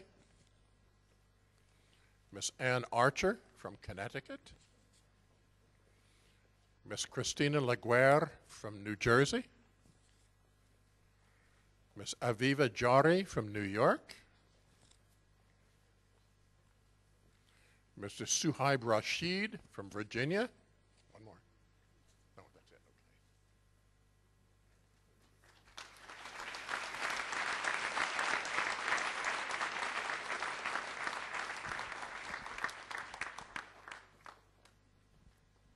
Okay. Mr. Namir Askandar from Iraq. Mr. Rachit Maharwa from Illinois. Mr. Steven Kumar from New York. Mr. Abhishek Prakash from India. Mr. Ryan Montgomery from Missouri, USA. Mr. Michael Renenzi from Florida. Mitchell Renenzi from Florida. Mr. Sean Donda from New York. Miss Jessica Marino from New York. Miss Tyron Hoffman from California. Miss Christine Rizkala from New Jersey. Miss Catherine Uafalian from New Jersey. Miss Kristen Kalika from New Jersey. One more. Mr. John Leisner from New York.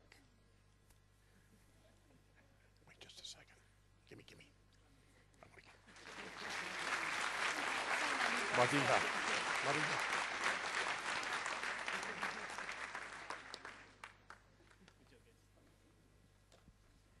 Miss Madiha Ahmed from Pakistan. Miss Olotumiki from Kuyoro from Nigeria. Mr. Joseph Tholani from New York. Mr. Vinir Kumar from Texas. Miss Alexia McIntyre from the USA. Miss Kelly Forsthoffel from Florida. Miss Priya Malikarjuna from New York.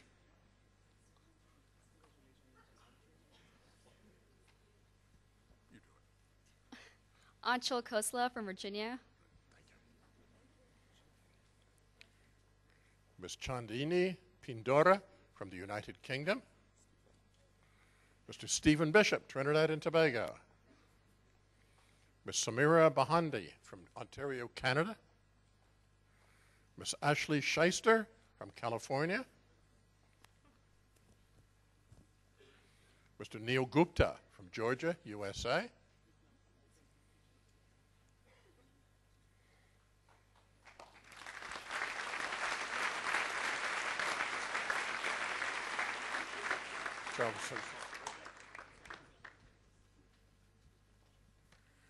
Ms. Jinal Sheth from India. Mr. Rakesh Chopte from Maryland. Ms. Sonia Dalal from Maryland.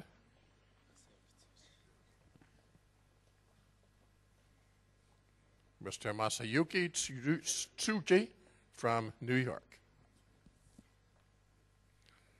Ms. Aliyah Kazmi from Pakistan. Ms. Madia Ahmad from Pakistan. Ms. Yurusa Shahab from Pakistan. Ms. Husna Sheikh from India. Ms. Angie Ton from Minnesota. Ms. Karanjit Shalal from Ontario, Canada. Ms. Christina O'Brien from Delaware.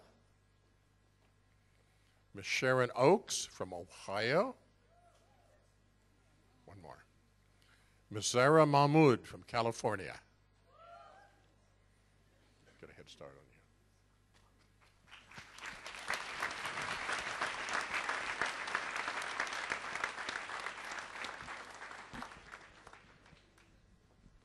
Mr. Stephen Girgis from Florida.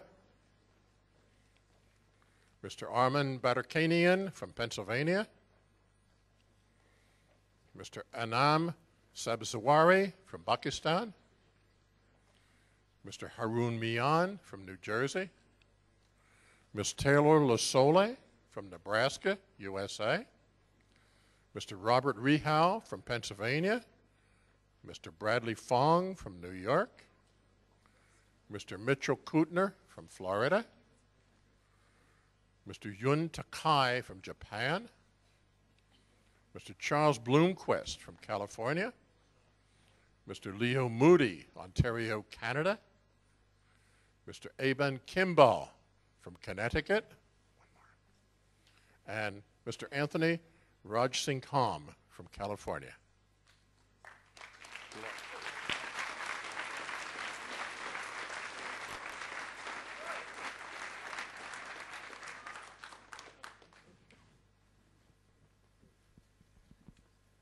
Mr. Tamim Adi from Illinois. Miss Megan Ford from New Jersey. Miss Brianna Uzeta from Arizona. Miss Jasmine Cox from the Republic of South Korea. Miss Rohi Krishnan from California. Mr. Tharanga Weerasinghe from Sri Lanka. Miss Elizabeth Garcia from North Carolina. Mr. Michael Malone from North Carolina. Mr. Livio Itwa from Italy. Ms. Lamise Basulias from Egypt. Ms. Jacqueline Bobson from California. Mr. Richard Atkins from Florida. Ms. Kimberly Walters from Utah.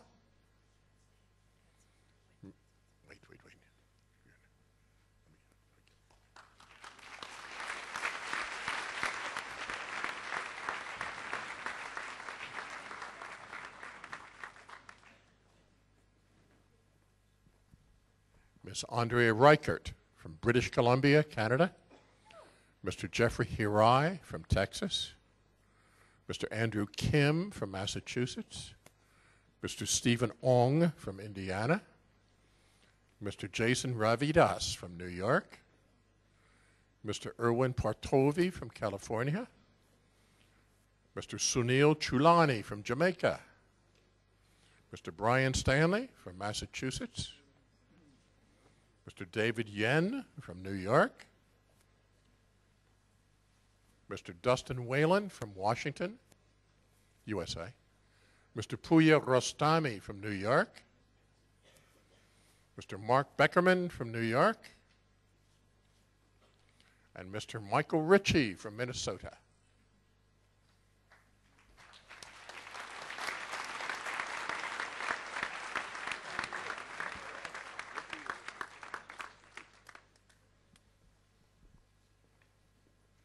Mr. Paul Ricci, Ontario, Canada.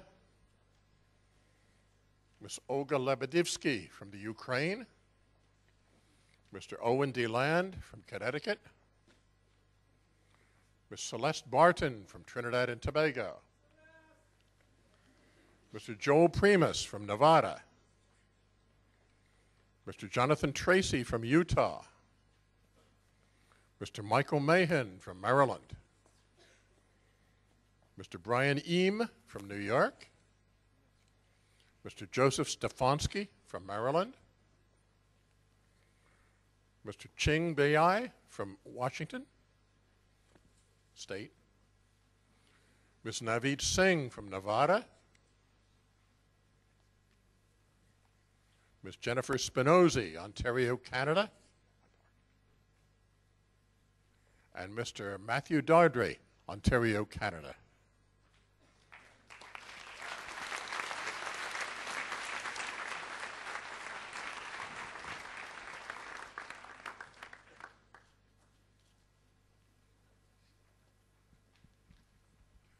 Mr. Weston Andrews from Florida, Mr. Sela Boneh from Israel, Mr. Ryan Moises from New Jersey, Mr. Sami Sayed from India, Mr. Mikhail Mirandali from Trinidad and Tobago, Mr. Demetrius Bones from Trinidad and Tobago, Mr. Bing Parkinson from Idaho, Mr. Anafi Chowdhury from Bangladesh. Oh boy. I'm going to try this. Miss Ailing Ramzi Danmogi Saddam from Iran. I blew it. Mr. Opiyemi Omosibi from Nigeria. Mr. Darrell Ramai from Trinidad and Tobago. Mr. Jordan Resnick from Idaho, USA. One more. Miss Nafisha Ali, Trinidad and Tobago.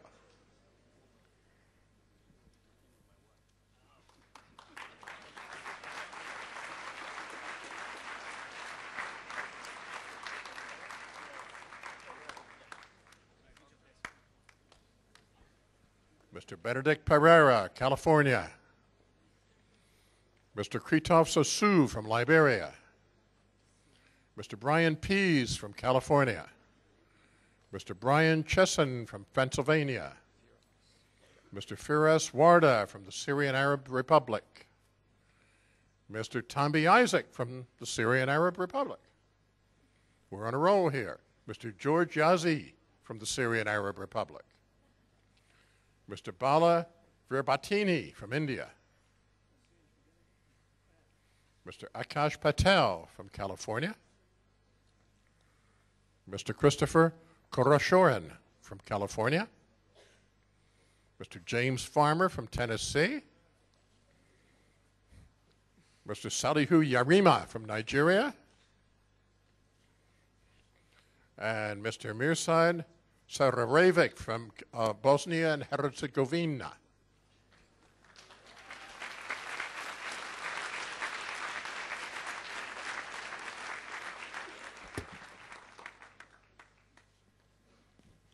Miss Christine Brooks, Wisconsin. Miss Abigail Brooks, equally from Wisconsin. Miss Rihanna Pirani from Ontario, Canada. Mr. Kunal Samir from India. Mr. Jonathan Alexander from South Africa. Miss Divya Manohara from California. Miss Lucy Ma from Brazil.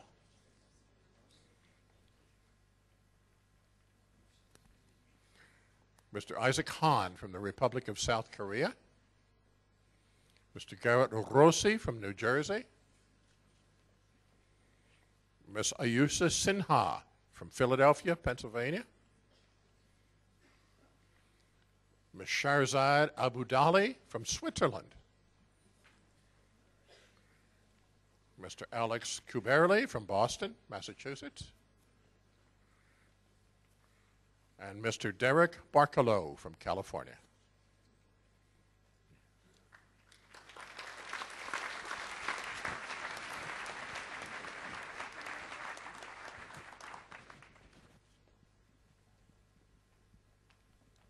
Mr. Abdul Abdali from Iran, Mr. Mike Raychun from New York, Mr. Tariq Al-Bermani from Virginia, Mr. Usman Khan from New York, Mr. Anthony Germaniaro from the District of Columbia, Mr. David Busik from Colorado, Ms. Samina Khan from New York, Ms. Samana Kwazi from Bangladesh, Ms. Steffi Nijenga from Kenya, Mr. Sean Zohoski from Maryland, Mr. Raymond Levy from South Africa, Ms. Alva Davudi from California, Ms. Danica Kozak from Maryland.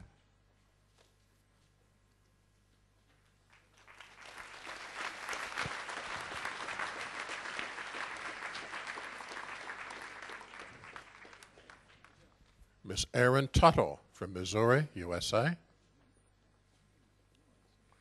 Ms. Daphne Pineda from Guatemala. Ms. Lauren Karsh from Colorado. Ms. Samyutha Kempajorus from Kentucky, USA. Ms. Selene Jamal from California. Mr. Harneet Bedi from India. Ms. Margaret Furtado from Rhode Island. Ms. Erica Gale Payne from Maryland. Mr. Mika Price, Arizona. Mr. Amrish Pipala, California. Mr. Redwan Ahmed from New York. Mr. Jaffer Ahmed from New Jersey. Mr. Ahmed Shorki from Egypt. Not so fast.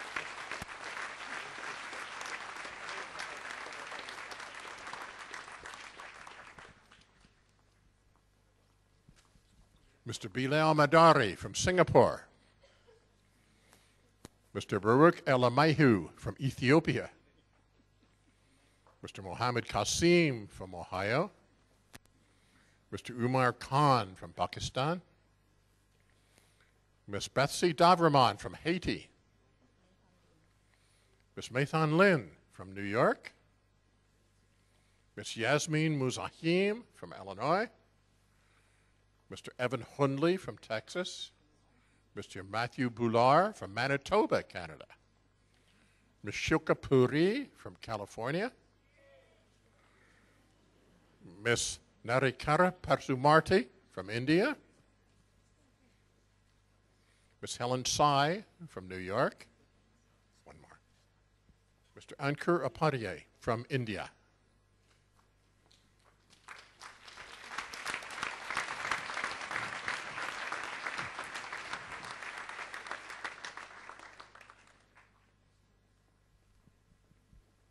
Mr. Kishendra Gopal from Trinidad and Tobago.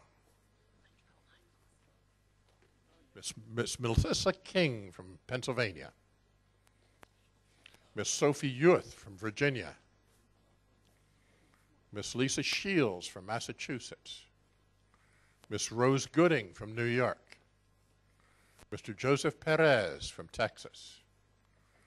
Mr. Isaiah Gonzalez from Virginia.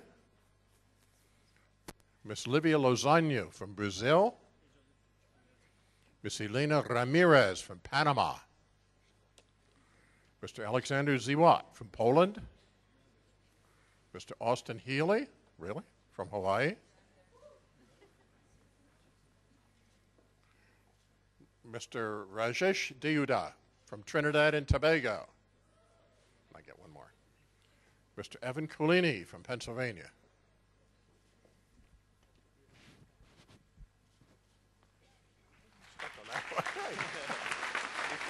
I am one. Mr. Matthew Berman, New York. Mr. Umar Sharif, India. Mr. Irfan Manzoor from Maryland. Mr. Moeed Chauhan from Pakistan. Mr. Amit Malhotra from California. Mr. Christopher Wu from New Jersey. Mr. Thomas Brokoft from South Dakota. Ms. Anna Maro from Tanzania. Ms. Michelle Litkisain from New York. Ms. Parana Reddy from New Jersey. Mr. Dylan Goodrich from Michigan. One more. Mr. David Falgano Fusi from Connecticut. Be careful when you say that.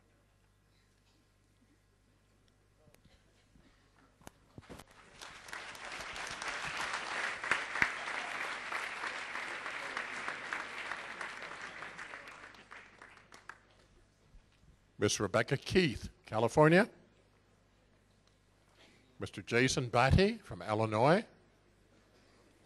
Mr. Joshua Konji from New York. Mr. Nicholas Letts from California. Mr. Scott McRae from Oklahoma. Mr. Peter Kanukia from New York. Mr. Nicholas Lamper from New York. Mr. David Styron from Connecticut. Mr. Mason Dudas from California. Mr. William Babcock from Missouri. Mr. Colby Elder from Kansas. Mr. Kirang Patel from Texas. Mr. Eugenio Candoth from Oman.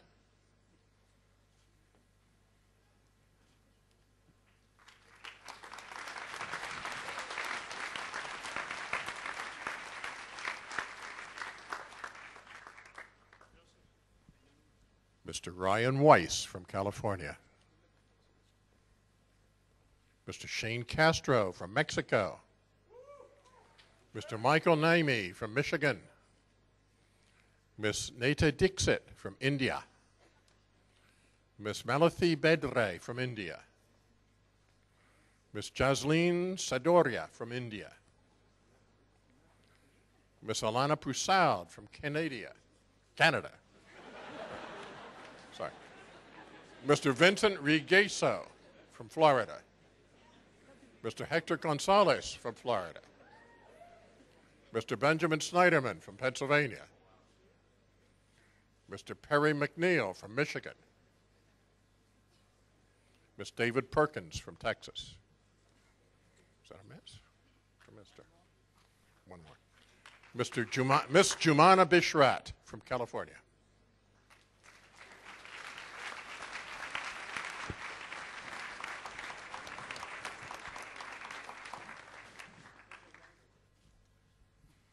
Mr. Stefano Moti from Peru. Mr. Tate Hodges from North Carolina. Mr. Ryan Basek from New Jersey. Mr. Ryan Phelan from Colorado. Mr. Todd Pearson from Massachusetts. Mr. Faraz Yusufi from Colorado. Mr. Amir Ahmad from California. Mr. Junhong Wang from the Republic of South Korea. Mr. Aber Wright from Florida. Mr. Dennis Yusupov from Brooklyn, New York. Mr. Hassan Khan from Ontario, Canada. Mr. Mohammed Rahman from India. Two more. Mr. Mashood Rana from Bangladesh. Yeah, yeah.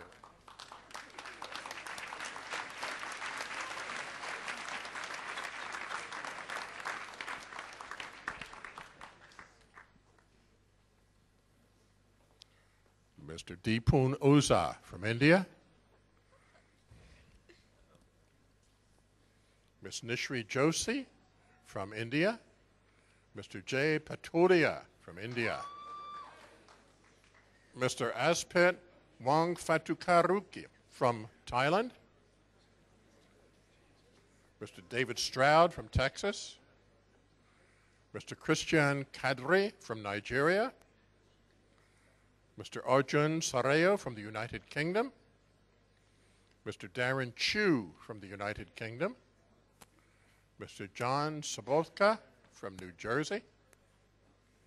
Mr. Rafiq Shireen from California. Mr. Daniel Kaufman from New York. Mr. William Cortuccio from Florida. And Mr. Simran Gill from the United Kingdom.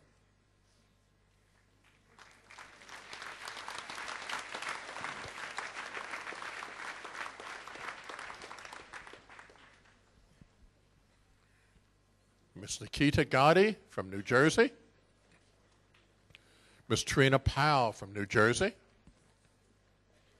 Ms. Robin Kang from California. Ms. Samantha Jane from Illinois. And Ms. Virginia Vazana, she's going to be robed by her father, who is an SGU alumnus, Dr. Vazana.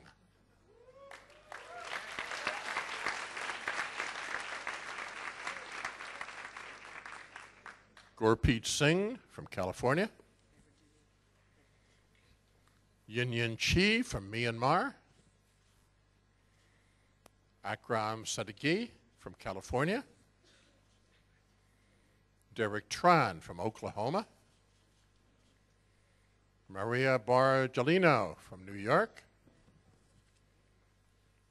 Benjamin Goulbrand from Wisconsin. Christopher Dujanik from New York. One more. Mr. Michael Staines from Connecticut.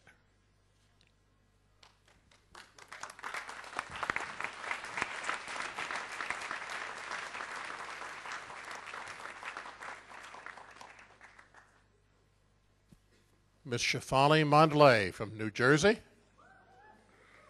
Mr. Matthew Sporn from New York. Whoops. Started too fast. Ms. Susanna Mahomed from Trinidad and Tobago. Ms. Melanie Graber from New York. Ms. Amanda Hallstrom from New York. Ms. Melissa D'Souza from British Columbia, Canada. Ms. Christine Friedman from New Jersey. Mr. Brendan Hum from Ontario, Canada. Mr. Krishan Patel from Kenya. Mr. Viraj Pakiwala from India. Mr. Guspreet Singh from New York. Mr. Mondir Singh from Texas. One more. Mr. Shazbig Kazi from Pakistan.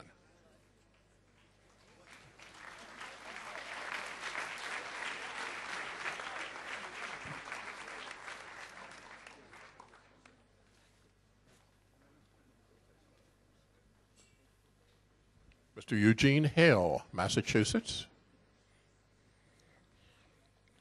Ms. Sally Abdelmalek from Egypt.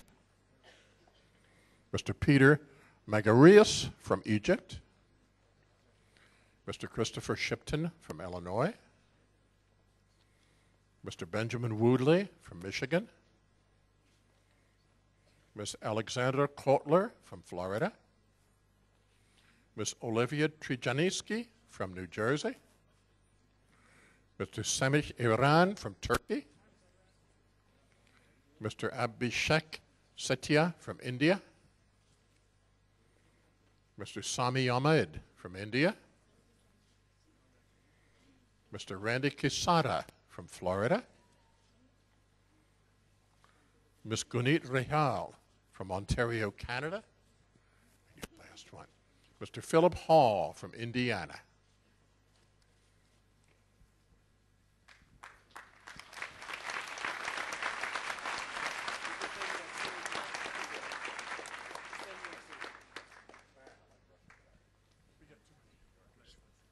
Mr. Vladimir Gundarev from Russia.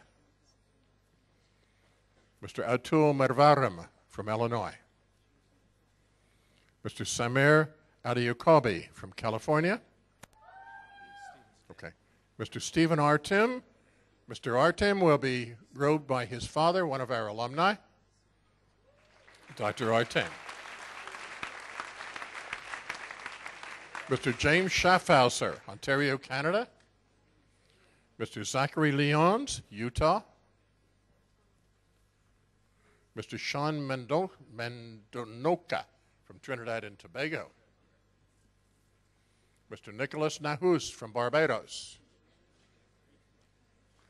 Mr. Sajad Valab from North Carolina. Mr. Mark Gertz from Alberta, Canada.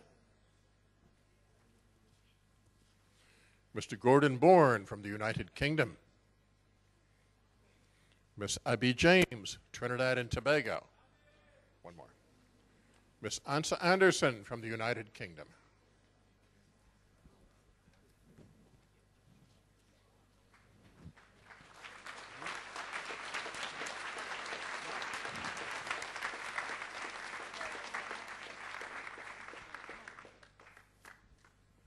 Miss Valerie Neich from Texas.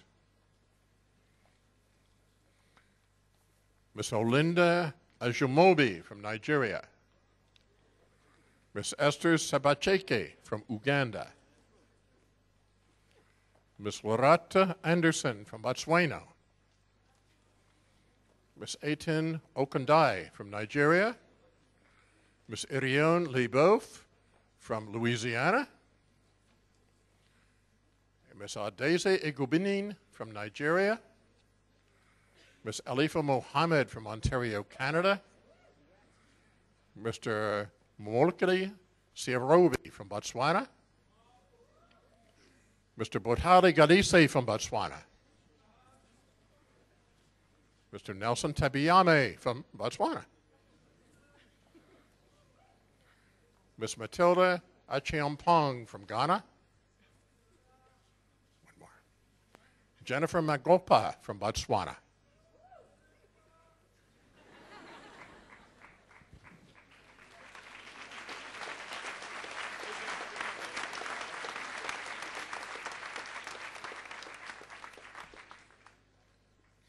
Miss Sarit Oknele from New Jersey. Miss Zaina Akeh from California. Miss Jessica Abuhilman from France. Miss Saba Moyunden from Botswana. Miss Carisha Brown, Trinidad and Tobago. Mr. Derek Jian from the Republic of South Korea. Mr. Marshall McKenna from New Jersey. Miss Lindsay Bookbinder from California. Miss Jennifer Leibovich, Quebec, Canada. Mr. Mevin Badia from Bangladesh. Mr. Dane Olson from Wisconsin. Mr. Adam Fernandez from Florida. And Mr. Sean Larson from Illinois.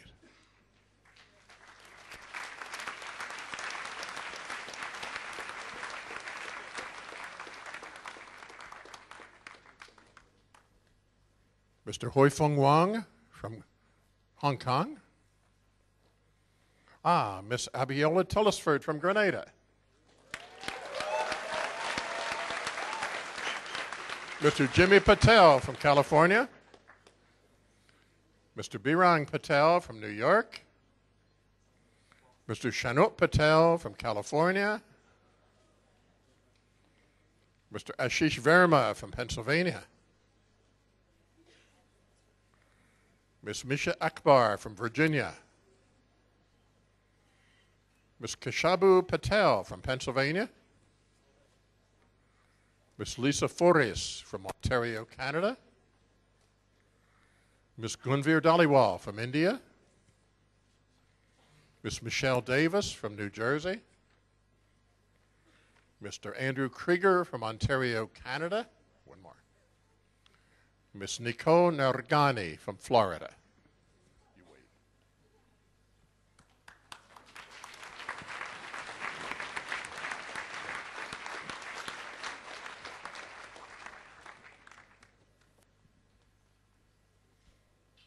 Mr. Samuel Lee from Tennessee, Mr. Gregory Cassidy from New Jersey,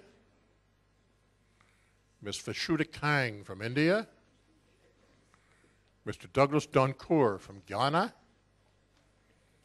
Mr. Eze Amechi from Nigeria, Mr. Rizwan Jatala from California, Mr. Saad Karamat from California, Mr. Sami Sayed from the Kingdom of Saudi Arabia, Ms. Danielle Sobol from New Jersey, Ms. Jessica Shamuk from South Dakota, Ms. Michelle Edwards from Florida, Ms. Hannah Young, California, Mr. Andrew Weiging from Ohio. That's it.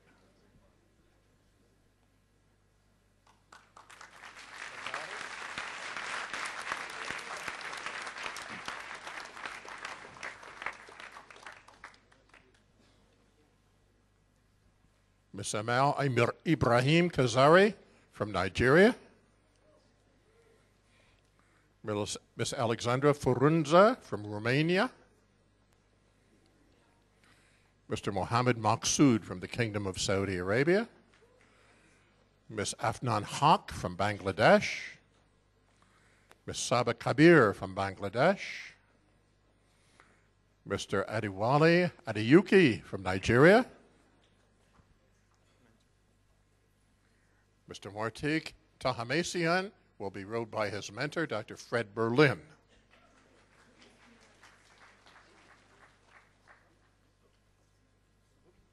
Mr. Harin Timari from Maryland. Mr. Patrick Bagdasarian from California. Ms. Saito Mananian from California. I had the wrong syllable on that one. Mr. Rafi Petrosian from Armenia. Mr. Hassan Sayed from Pakistan. One more. Mr. Mike Lee from New York. That's getting big, isn't it?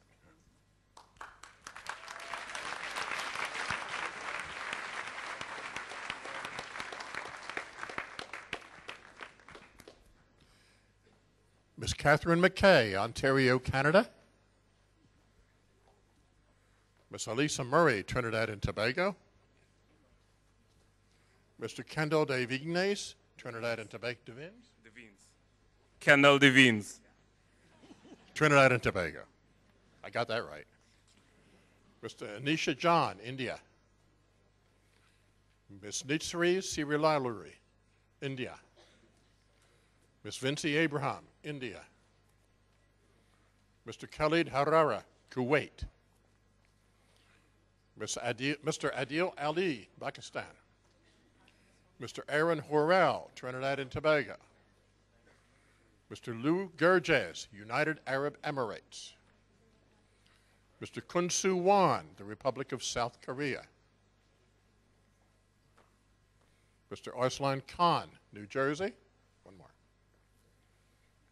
Miss Grace Ju from China. It's all scratched up. There we go.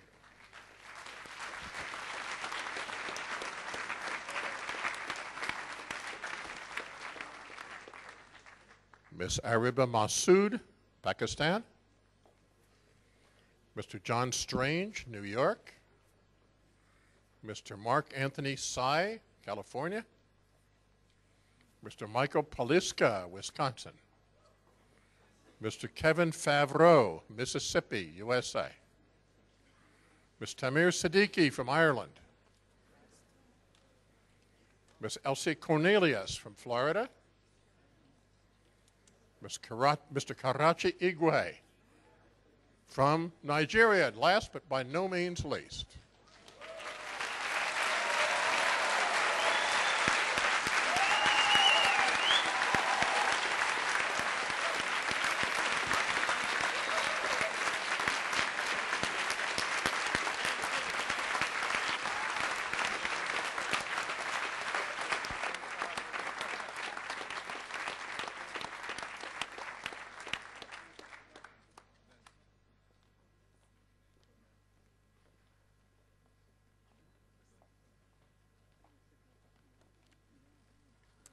At this time, I ask the students and all doctors present to stand and recite aloud with me the professional commitment listed on the back of your program.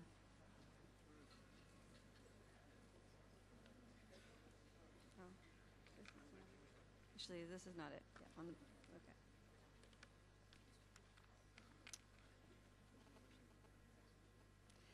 Today, with me, okay. Today is the beginning of my medical education and training as a physician.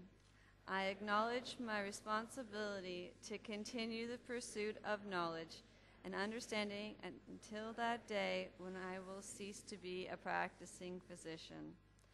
I am entering training for a noble profession in which my interest must always be subservient to those who may seek my assistance. I must be ever conscious of the value of my fellow health professionals and treat them with respect at all times. My classmates at St. George's University are now my colleagues, and I owe to them the same support and encouragement to achieve their goals as I hope to receive from them. I will work alongside my colleagues and professors with tolerance, compassion, and honesty. I acknowledge my obligation to adhere to the University Honor Code and to conduct myself with integrity and in an ethical manner at all times henceforth. I shall do all within my power to show in myself an example of all that is honorable and good throughout my medical career. It is a privilege to have been given the opportunity to become a physician. May I ever be conscious of that privilege and never abuse it. Please be seated.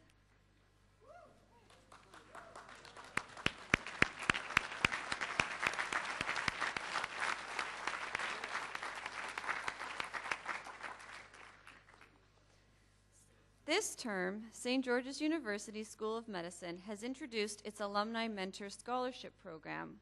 Scholarship recipients are nominated by graduates of the School of Medicine based on their academic excellence and commitment to the medical profession. I now wish to recognize the mentors and ask that they and their students stand as I call their name. Dr. Fred Berlin and his student Martik Timasian.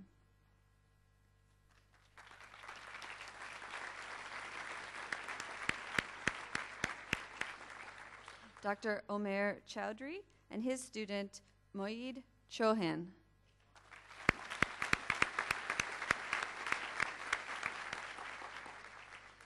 Dr. Michael Henry and his student Sonia Dalal.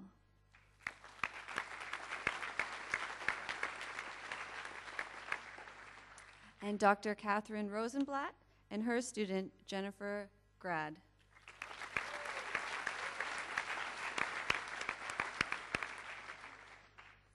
We thank the mentors for their support and congratulate the students. So on behalf of SGU, I would like to thank the Arnold Gold Foundation for the Humanism in Medicine pins placed on each student's white coat. Thank you, students, families, SGU faculty, staff, and administrators for your support and presence at the ceremony today. I would like to cordially invite all of you to attend a reception on the campus at Taylor Hall immediately following this ceremony in honor of the recipients of the White Coat ceremony today. I ask that you please remain seated and keep the aisles clear until the Grand Marshal, followed by the students and dignitaries, exit.